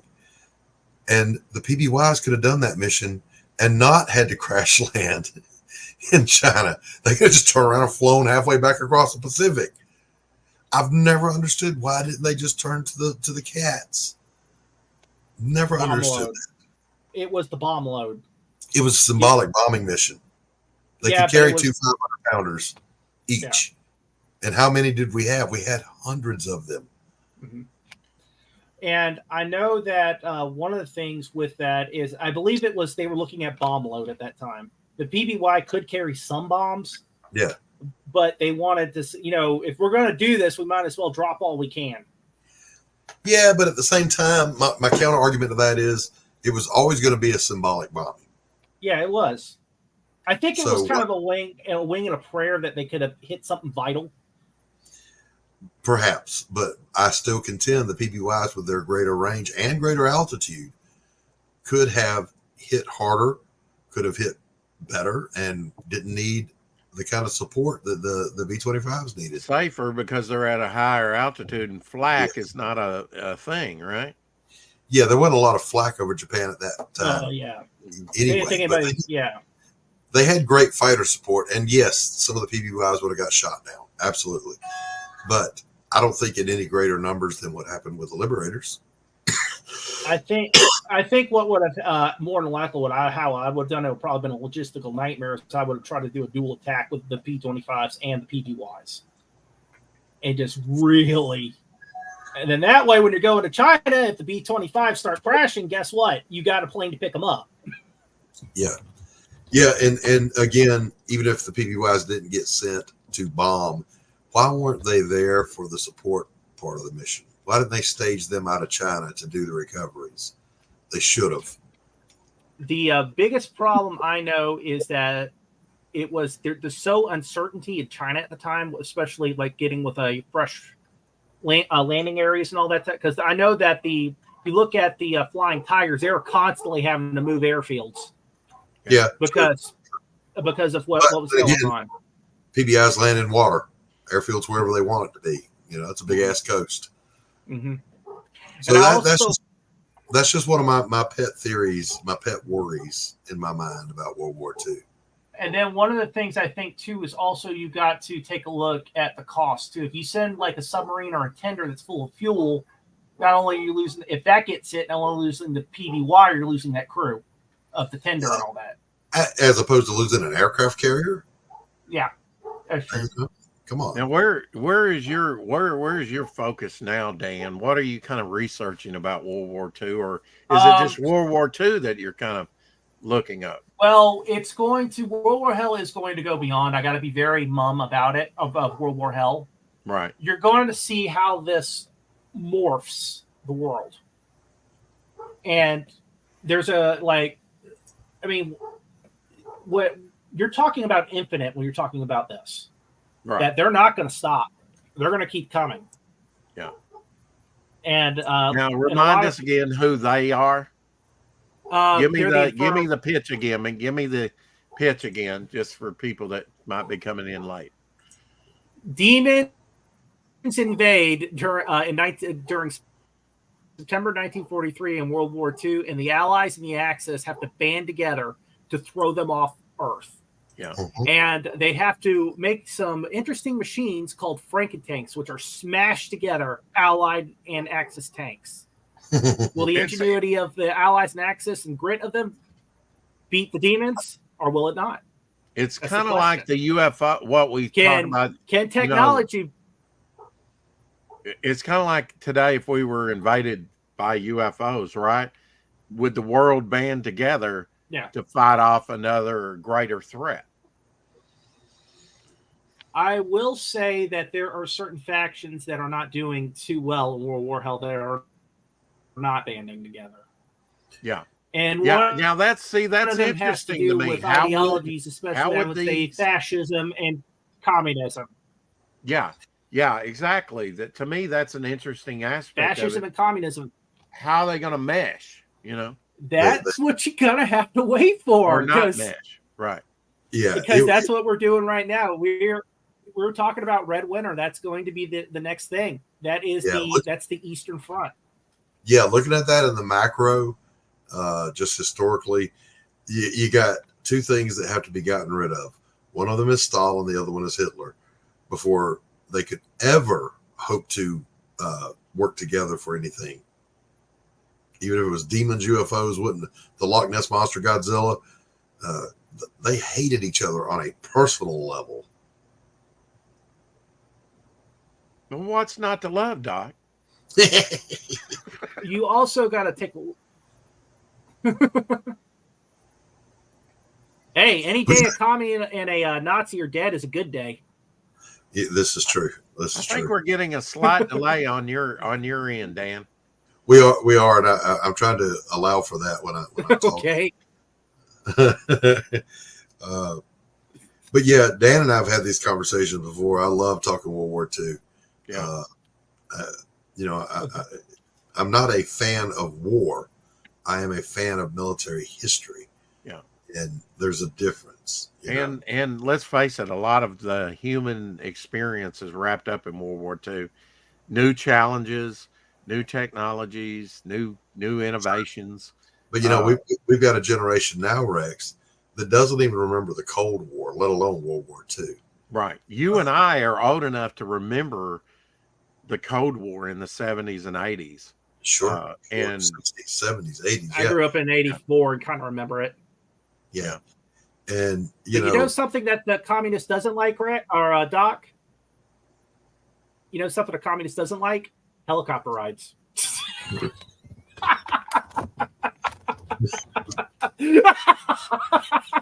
There's a good rule of thumb. If you're ever serving in a third world dictator, Pineapple Republic military, don't piss off the leader. He'll send you for a helicopter ride.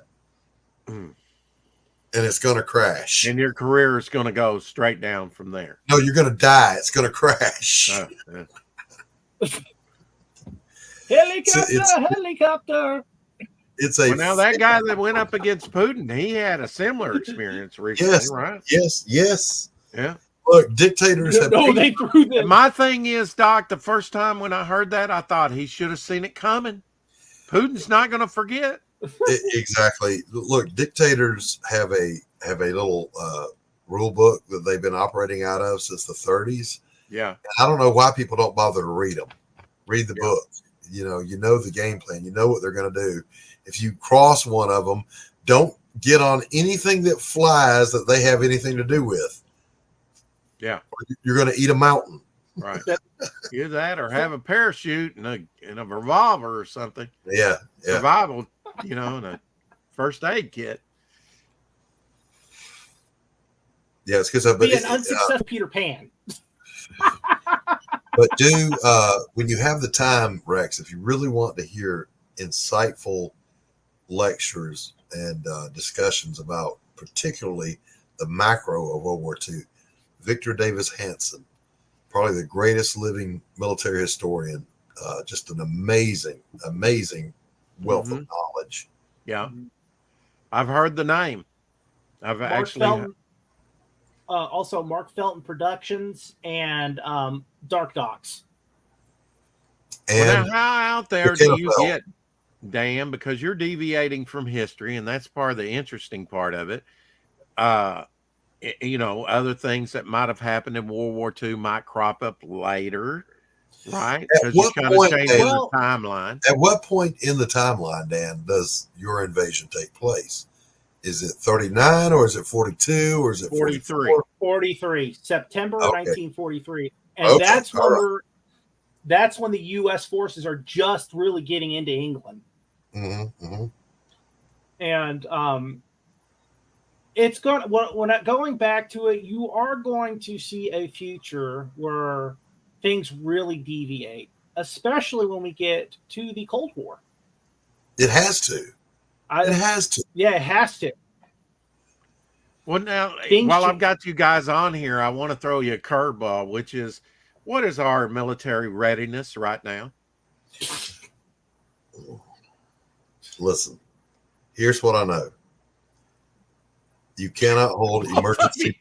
Both of you reacted the same way. You're like, you cannot hold emergency pronoun training and expect your lethality to go up. Yeah. Technologically, we are the tip of the spear. We are the apex. We are the zenith. All right. What do you think, Dan? It's they're going to find their their bayonet attacks in between TikTok dances. The military has got to get back to what it was in at least the 80s. Well, this doesn't bode well for Taiwan, does it? Well, that's where the technology comes in. Technologically, we could defeat China in a week. I mean, it's been gamed out a bazillion times. It doesn't matter they've got a 1 billion man army. It doesn't matter how many bodies you put in front of the guns are going to win. Yeah. And we got the bigger guns and the better guns. That's what I was saying about conventional warfare. You're not going to see a big D-Day invasion ever again, because now we have drones and technology, killer satellites, right? Mm-hmm. Yeah. Rex, just remember that in 1991, Saddam's army was probably about 3 times bigger than the U.S. Army. It was the third largest army in the world at that time. Happened. Wow. And we mowed through it like it wasn't even there. Yeah, yeah. And the first things we attacked, and the first things you always attack, is communication with the troops, right? Communications and logistics. Yeah. If they can't talk, that is why China wants Taiwan. Dang it, Dan, but I've got the jiggle. The giggles or the jiggle? Jiggle on, Kate. Jiggle on. You'll get no opposition from us. Well, absolutely. And I'll give. What's really funny too is, what's really funny is if you take a look at the reason they want Taiwan is the computer chips, and if you take a look, because we've kind of embargoed them, and take a look at their new phone, the Huawei, the Huawei, which is saying, oh, it's all advanced, it's the best thing. It's worse than a phone in 2013. To tell you how bad it is right now for them.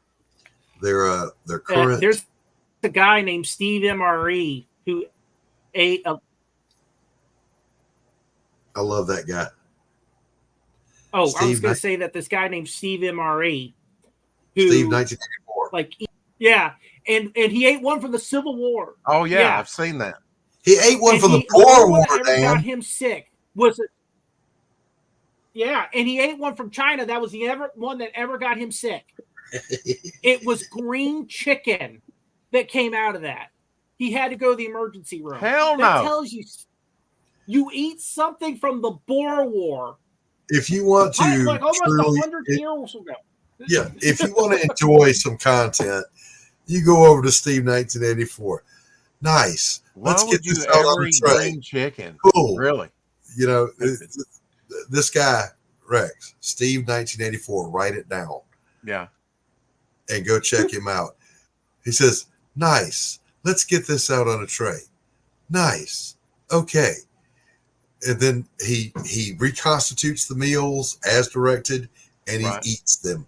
Yeah. If they pass the sniff test. Now, he's not going to eat anything that's spoiled. He smells it. Well, wasn't the green chicken didn't it? He thought it was good. It was in date. Oh my God.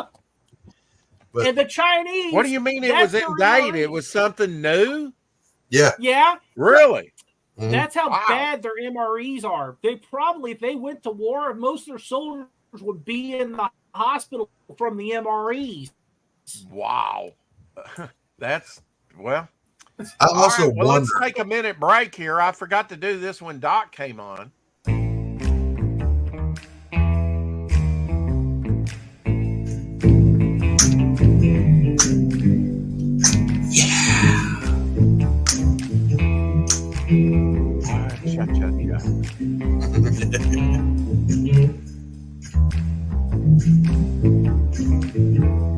Now there is an echo to this. It's because I've got my mic open. Oh, okay. Well, don't do that, Doc.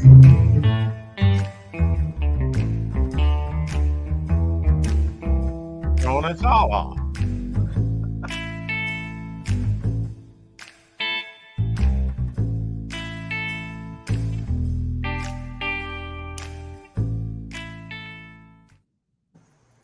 All right, now I unmute you. I appreciate it. Yeah. Appreciate that. Now, Dan, when can we at least get a teaser trailer out of you and Tank?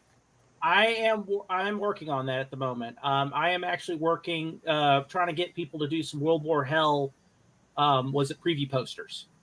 Yeah, I've already got the little, what was it? The little mini symbol, my little preview mini thing. Just a World War II. What was it? The World War II symbol with a slash across it, a bloody slash, and a on the 2 part, which is World War Hell. And I've got some guys working on it. Paul Roper is working on my comic as we speak. He's working really hard. The reason I chose him out of everybody else is you probably can't tell me where this all erupts, can you? The first place that it erupts, where we're going to be taking place, is London. That's where also the tabletop's going to be happening. It's going to be called London Falling. Okay. Now, when you say tabletop, you've got other things besides a comic in the works. Run us through that. Your kind of itinerary, your plans of what's going to be coming out. We have the rules done. This is like, have you ever heard of Warhammer 40K? Yeah, it's in that vein. And there will be a ton of customization. You want your own Frankentank? We're going to give you the tools to make your own Frankentank. You probably like Risk and Stratego, don't you? I have never played them. I've always wanted to. How about Battleship? I played Risk, and it's fun. I've never played Stratego. Yeah. How about Battleship? I've never played that either. I played I've played those like on like Nintendo. I've played that. Okay. But the big thing we want to do with World War Hell is we want this to the rules are done, but we want this to be the most customizable game you can think. We want a lot of headcanon in this.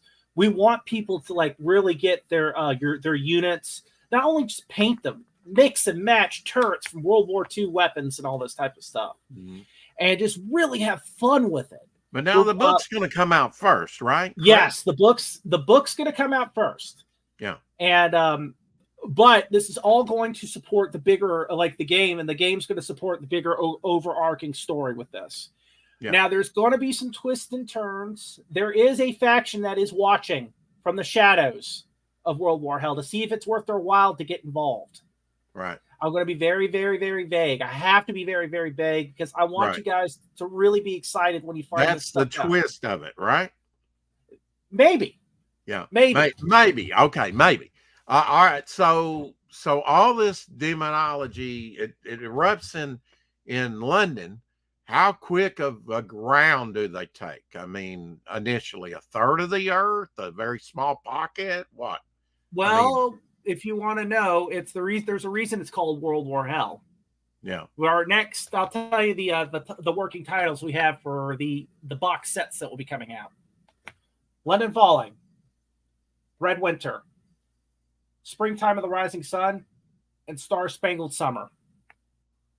And that should And give all you a that hint. is like the gaming part of it, right? Yeah. Now, if And people are just initially in the book, what are they going to get out of the book? Just a They fun are- ride, a they are starter? we are trying to how do I put this? I want this like an 80s horror film in your hand. I Okay. want simple fun. I want people to just get lost in it. Yeah. There's going to be no hidden agendas, no hidden politics.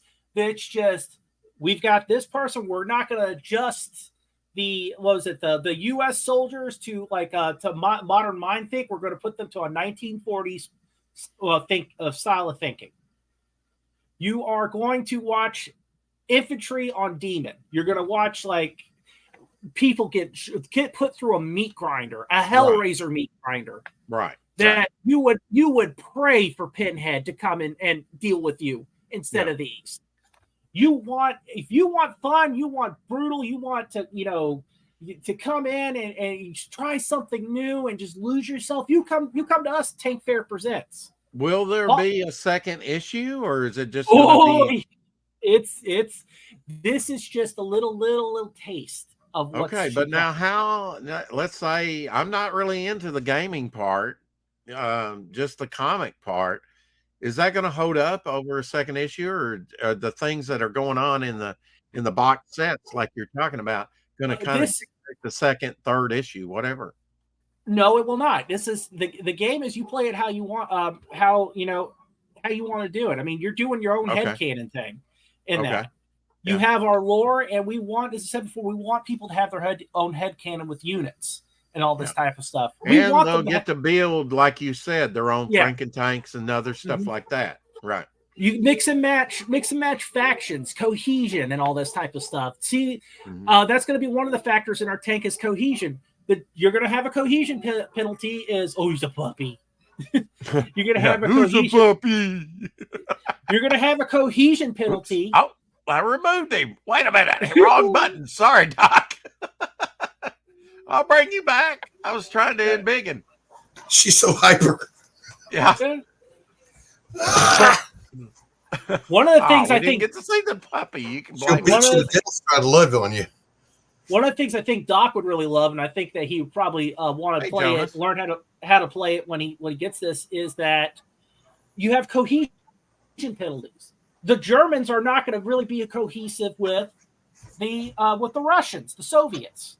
Right. And that's going to cause problems if you do a co-op battle against demons. And the gaming to, say I want an alliance, right? I want to join forces with, are there going to be negotiations to do that? Or are they just going to, you're going to have penalties and stuff like that. For example, the Brits and the US forces are going to have a better cohesion.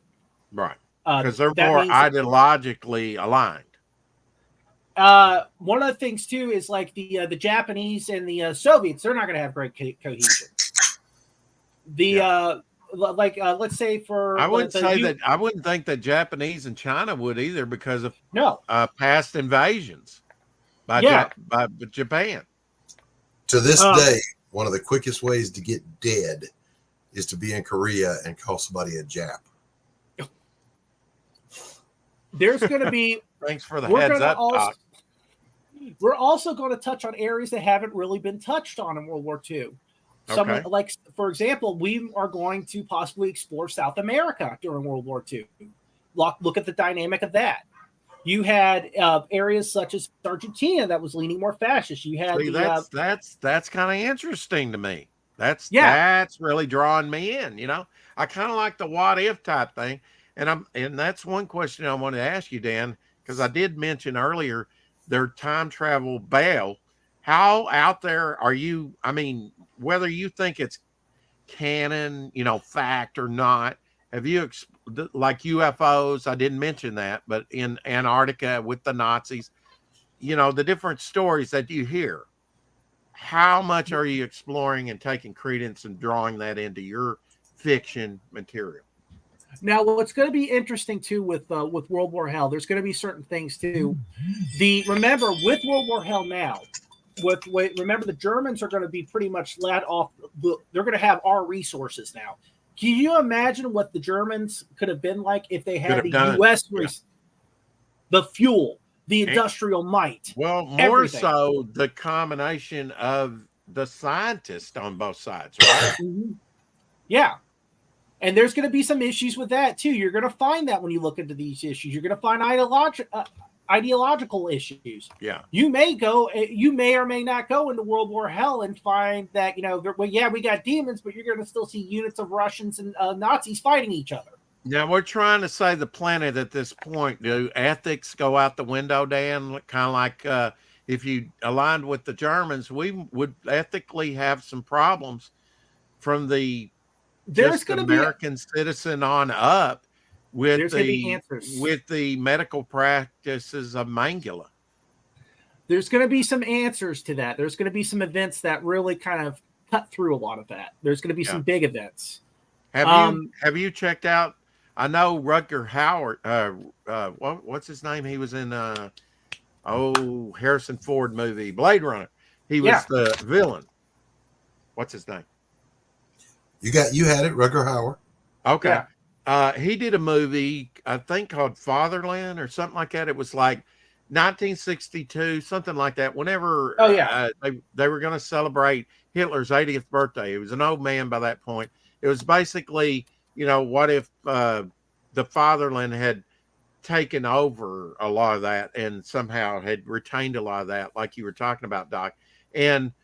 But they had covered up the Holocaust. And what he did was uncover the Holocaust and expose that. At that time, they actually made Kennedy Senior president, and he was supposed to meet him at his 80th birthday. That was the whole premise of that movie. There's a lot of movies like that, one or two out there that, what if they had won this portion of the war, won the war? What would things be like? Have you explored anything like that in your research? There will be, as I said before, there will be answers to that. We just got to be very, very vague. Okay, but I'm just asking, are you kind of taking those type of things into account when yes. Okay, that's all I'm asking. There's going to be a lot of things that happens in this. Because I forget what it's called. It's an iron something. They actually had Nazis on the moon. Oh, Iron Skies.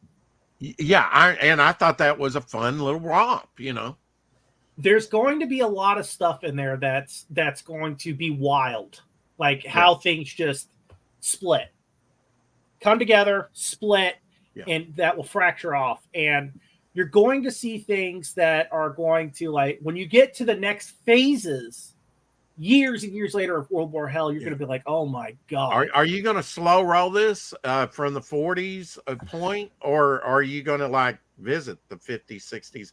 I mean, eventually I know, but how quickly are you going to get to different eras? Well, we have to get through World War Hell. Yeah, which is basically set in the 40s, right? From 43 on.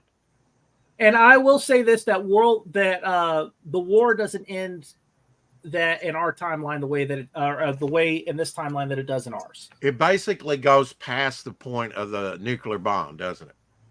Yes. It goes to the future. Yeah. The 50s, Tank and I are having a blast. With we're going to have a blast with what we got designed. We've already had if the war was prolonged into the 50s, you wouldn't have seen sort of this utopia growth, like Come Home, the American dream, get married, get a house, and all that occurred, right? It would the Eisenhower years would have been much different, and who knows if he would have even become president, right?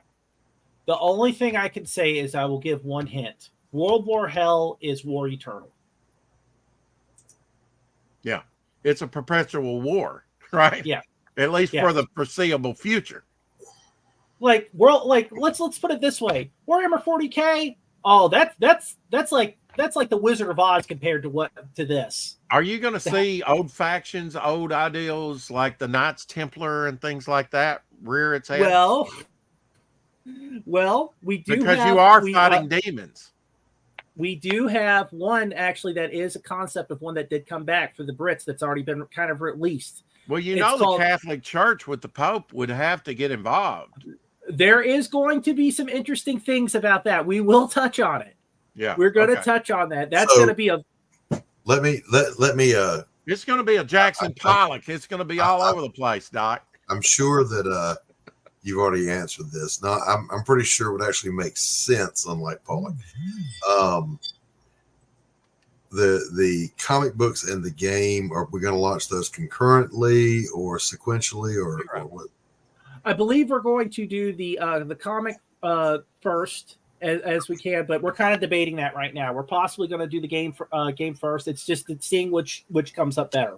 I know that Tanks, the first thing, the precursor to this is going to be Omniverse Incursion, which is Tank's game. And then straight after that, once we get that released, that's going to be me next. It's going to be World War Hell. But I believe while that's happening, I'm going to see if we can't get the comic release then just to get you into World War Hell. Now, I know how long you've been working on the game, Dad. We've been talking off and on for a year now. So I know you've put the work in on the game. How far along is production on the comic book? Let's just say Paul is, I would say, over halfway done. Okay, fantastic, man. Look, I'm all in. I'm looking forward to this. I can't wait for it. I like the premise. I love that you have the knowledge to faithfully execute a what if from the 40s. Mm-hmm. So I'm really looking forward to this, man. Have been for a while. So, well, one of the things that we really are kind of eyeing at the moment, and I'm trying to be very vague about certain things, but hopefully eventually we can get into naval warfare. Yeah. That's a big one. But as I said before, that's that brings me back to on our list of people we watch. I'm not so much for Dark Skies, Dark Docs. That guy, he doesn't do his own research. He just reads stuff. Yeah. Drakenfeld is probably the best naval historian from the Age of Sail up until the Age of the Missiles, let's say, for Navy stuff. Just encyclopedic knowledge of the topic. And I get a huge kick. But the drawback, of course, is he has a very boring and analytical British voice. And so when you listen to him for very long, you fall asleep. And I use his streams for that purpose. You see, when I can't sleep, I tune into Drakenfeld's 3-hour-long Q&As. But putting that aside, if you actually stay awake and listen, holy cow, does that guy know his stuff? Oh, yeah. Now, with World War Hell, the preview posters, I'm going to try to. I would love for you to work on one, Doc, if you're ever interested. Sure, brother. I'll help you out. Whatever you need. One of the things is that we've got some. It's going to give you kind of a little bit of an idea of where we're going with World War Hell. It's going to give you kind of a little bit of a preview. This is something I'm passionate about, and I'm trying to get into every nook and cranny of the world in World War II. Mm-hmm. And especially South America, I'm highly interested in. I eventually want to go there. Right. The factions there. And then let's talk about Turkey. Turkey would be another one, because there was you talk about James Bond and all that. That was going on in Turkey with Nazi and Allied spies. Sure. Absolutely. Yeah. People forget the Ottoman Empire wasn't that long gone during World War II. So you had all those factions playing there. You had World War I really played a big part in changing that, didn't they? Yeah. And the Middle East during early World War II, post World War I, was a dog's breakfast. So yeah, there's a lot of what ifs to be played with. Yeah, and then there's world leaders. Once you do diverge, some could die that went on to live, and some could live that went on to die, right? Yeah. And then other leaders that might emerge to prominence a little bit faster than what they really did in real time, right? Yeah. Well, you're going to find out. Hank can kind of explain, because he's the editor-in-chief, about what I can let. I have to be extremely vague because he can kind of give a little bit more out. I have to be very, very, very vague because I don't want to give never think I'm trying to pry the lid off of something that A good interviewer tries to pry the lid off, Rex. Well, I know, push the envelope to a certain point, but I know that this is a big, big project encompassing. It is. I mean, we're talking about World War, and we're talking about, there's so many ways that you can go. Yeah, I mean, obviously there's stuff you can talk about because World War II is not a secret. People know. Yeah. Like I can talk about last year I saw some of the Frankentank type stuff, and it's pretty mind-blowing stuff. It's going to be pretty wild. So you want one of the things that the Germans that they're going to kind of get this kind of peeled off from the Americans. They have ways of making you talk. Yes. That one of the things that the Germans actually is going to get kind of rubbed off from the Americans is the organized chaos of the Americans. We'll make it work. We'll make it run, like the Soviets. Yeah. We will make it. We will make do. Yeah. And that's where a lot of the Franken-taking is going to be coming from. Imagine that Chrysler suspension from the T-34 with the German 88s and the Panzer frontal armor. Holy shit, what a tank that would be. Hey, Blue Sasquatch. Hey, Timothy. What's going on, Timothy? What's up, Squatch? World War Hell. That's what we're on about. Well, you've got the Pacific. We were kind of isolated, right, in the Western Hemisphere, right? So is that going to be less of a thing in your... No, that it's World War Hell. We're going to try to touch on everything. We're going to take World War II history from God knows, we're going to literally take the whole damn book and just start emptying it out, every nook and cranny we can find, and try to fit it in there if we can do it. As long as they can go with the story, we're going to see it. We're going to see what men. Yeah. But the oceans did sort of isolate us from the European and then the Pacific to a certain degree. But we did talk earlier a couple times about the U-boats that reached America. That's not talked about. And then, of course, the Pacific, right? There was actually bombardment and the balloon thing. We talked about that. And then up in Alaska, the islands.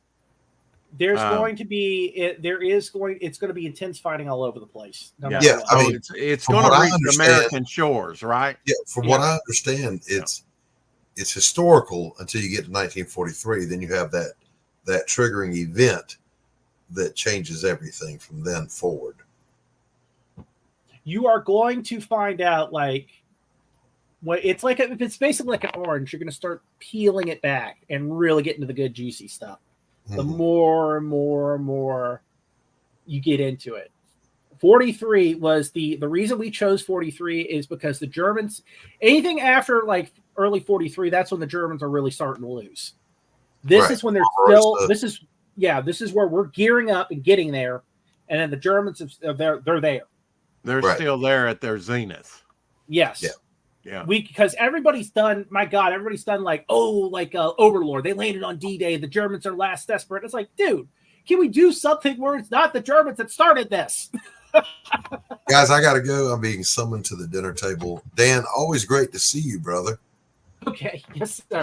I'll get with you. We'll talk about that poster a little bit later. Yeah, absolutely. And Rex, always a pleasure, my friend. Always a pleasure, Doc. Thanks for joining us. Hail the chat. Yeah, we'll kind of wrap this thing up, Dan. I know you probably got to go too, but it seems like a good jumping off point where, one side is not, too weakened, because they're going to have to be pretty strong against these demons, right? If they don't want to get annihilated. Yeah. Now, what is the motivation of the demons? Just is it just what it would be in this world where demons are taking over for their master Satan, or what? You're going to have to find out. You're going to, as I said before, you're going to have to find out. Buy my book. Yeah. Literally, you are going to you're going to go and find out when you do this. You are going to be set in the shoes of a soldier or soldiers, the ground troopers, and you are finding this out with them. That's why I'm so excited when I talk about this. You are finding this out as this unfolds. When you get back more and see the command element, you're going to really find out. You're going to get that finally, when it finally all comes together, you're like, oh my God, I can't believe it. I can't believe it's my butter. One last question, Dan. Where does your love of history come from, you think? My grandfather. He was actually being a vet and fighting all the campaigns. He was very interesting. He was, as I said before, he did a lot of interesting things in World War II. He was a part of an interesting unit, the tank destroyers. He actually, one of the things too is his unit was being moved to D-Day, and he was from Italy, and he was actually on one of the command planes that was moving the D-Day planes back and forth to Italy, to England. Yeah. And he had a lot of good stuff too. He was in Korea, as I said, talked about the story about how he was in Korea during the Korean War and went to the front when he wasn't supposed to. He was actually supposed to go to Vietnam too, but he had his heart attack and got him out. And the advisor they sent in his stead went into the jungle and never returned again.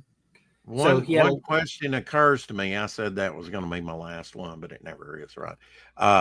What about espionage? We touched upon that a little bit when you mentioned Turkey, about the sort of the James Bond. I mean, Ian Fleming was in British intelligence, and so was a young Christopher Lee, and half of James Bond character was based on Christopher Lee's espionage. And I'll tell you, another OSS person was Julia Childs, right? The cook. Mm-hmm. There will be espionage. Remember, everything's not, rainbows and sunshines after this happens. Because, ideology, and they're still going to hate each other, no matter what. Yeah. Remember the Soviet. Yeah. Is the spying part of it going to come in? Possibly. Yeah. It's going to, as I said before, right now we're starting off from the infantry perspective. Because with the gaming, you could really go like, okay, the South American continent, or the invasion of Canada, or Australia, whatever. You could do it to a certain part of the world, right? Mm-hmm. Now, we are going to get, once Tank gets this stuff all solved out, because I have a problem of oversharing too much stuff with giving the cat away. Yeah. When Tank gets in here, he is he's the overall head honcho, and he can start really releasing what we can and talk to you. Now, one of the you've already seen some of the units. You saw the Tommies, the Sewer Rat, which is the Brin carrier that's been Franken-tanked out. You saw some more Franken-tanks. You saw the Battle Fortress. You also saw the Sergeants at Arms, or the guys that are the most experienced fighters from London, who got armor, a medieval armor, and started raiding private collections and museums, and said, that your guns aren't going to do it. You have every kind. We're still using ammo from World War II, and it isn't enough in this. Yeah. Do you in your collection, did you like to read war comics, and did you like where they really diverged, like Creature Commandos and stuff like that? I like it. There are certain things I don't like.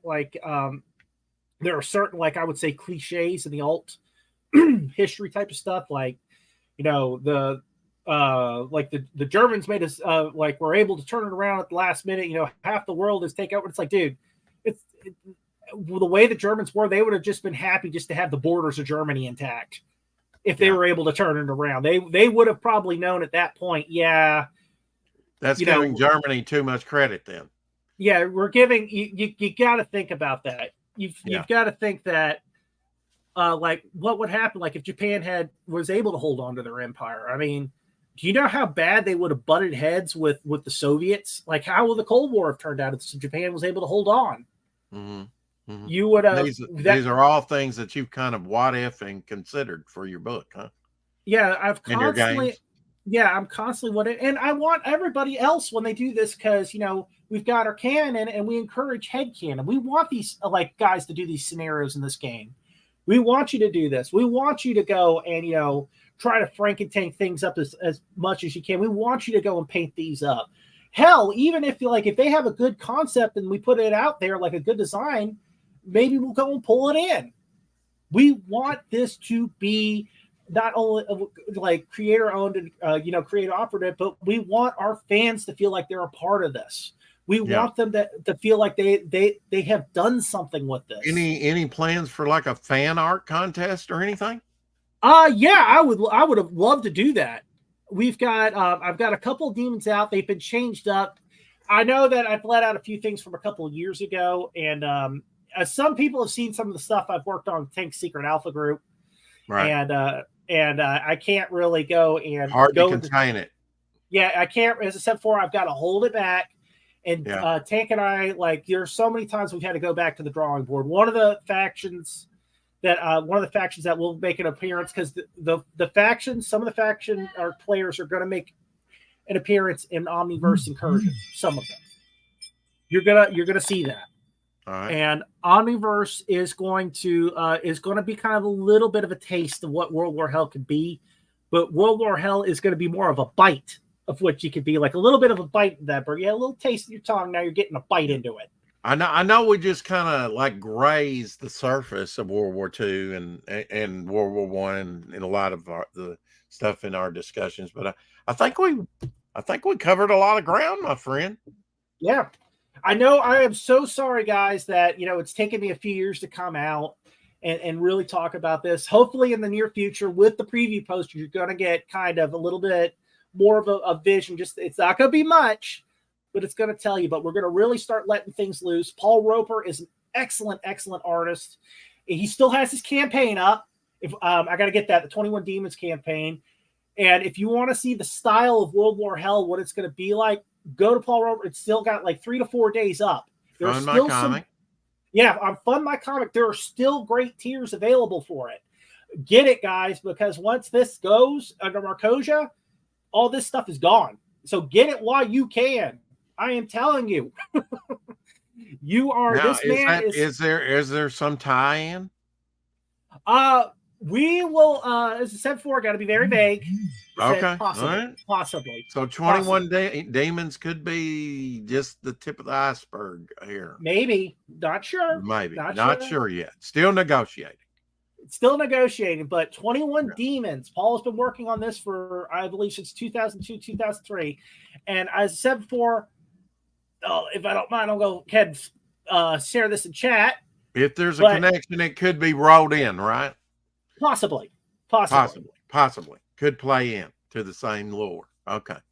Yeah, Paul is the art style and the flow. And the one thing, though, is I will tell you this much is, if you think that Hellraiser was bloody and scary, honey, you ain't seen World War Hell. Yeah, you ain't seen it. You ain't seen it. Honey, hush. It is a blood sandwich. And hopefully mid next year, maybe even a little sooner, right? Yeah. Paul's once Paul closes this out. And he just really, really loves, like, he has worked on this so hard. He got funded.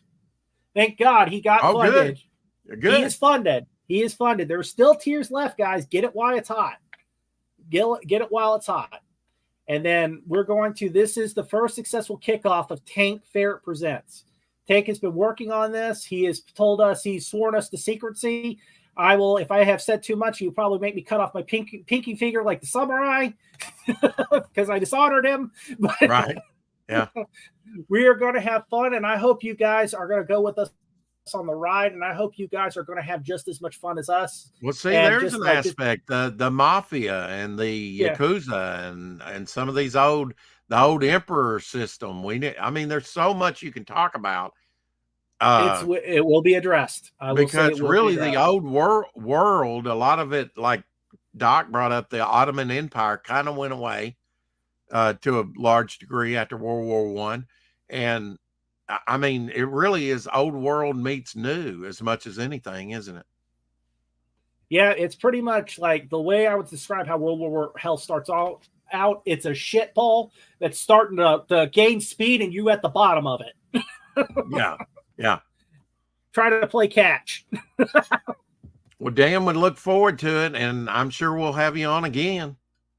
All right, guys. Really, we're talking about an inexhaustible, interesting time in history. And I promise you that I will not go and open the fire hose to you guys when you put your lips up to it. It's going to be a little trickle, and Yeah, that's what they said to the old guy. Just a little trickle. Well, I know there's certain things that I want to get to in my own stories, but really to the build up and the payoff will be so much better if you really build it up right and lay a good foundation. So you have to slow roll some things. You just have to in storytelling, right? The most legendary episodes are the ones that you have to wait for. Yeah, that's what I'll say. I totally agree. Yeah, I mean, Star Wars didn't start till episode 4. Yeah, which to me as a kid that was confusing from the get-go. It's like, what happened to 1, 2, and 3? It's gonna be a bigger story, and as I said before, it's like it's not an onion, but it's an orange. You start opening up and start peeling, and just start getting it better and better. The more you get, many layers, right? Many layers. It's gonna be fun. Yeah, and I hope that one of my dreams in the future is that the World War Hell demons can make appearances in other comics, and people can use a little cannon fodder to beat up. Kind of spill over into, right? Yeah, some crossover. Remember, it's an invasion. Yeah, and but as I said before, I want people to have fun with this. I hope you guys do. It's the game. We've tried to make it as easy, simple to pick up, fun, customizable. We have looked at all factors, and I've never played a tabletop myself. Tank has played plenty of them, and I drive him insane because I'm coming at it as someone that's never played one. I ask him, what if we did this? What if we did that? Well, he says, as long as the math's good, let's try to do that. Yeah. And Tank has really got the math down. What are you trying to say with this, Dan? War is hell? Yeah, war is hell. Well, there you have it, folks. He's spilled the beans. I won't tell Tank. I think he already knows. Tank will go, and as I said before, when Tank is able to get onto, he's going to talk about Omniverse Incursion, and he's going to get a little more detail on the World War Hell. We are going to, and I think you're going to be very, very pleased once you get more of the plot points out. Yeah, I was surprised that he didn't join us today. I was going to wait till he actually showed up in the chat to send him the link.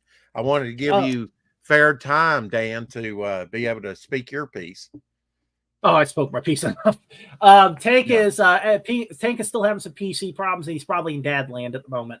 Yeah, I get it. He probably frying up some pork chops, knowing him about this time. Anyway, we'll let you go to dinner, and I'll get to it myself. All right. Well, thanks, Dan. This was a lot of fun. Okay. I hope everybody else had fun. I mean, they just heard me ramble about it. Who cares about them? We had fun, and that's what matters. Yeah. Screw the fans. Yeah. Well, I mean, we're really talking about an interesting, inexhaustible subject. I think you probably picked up. I love history, especially World War II history. Yeah, hold on. Let me get my feminist hair and the glasses and say, if you don't like my book, don't buy it. Yeah. Really won some fans over with that. Well, I know Shadowhawk's into horror movies. 80s horror movies. This has got the horror element in it.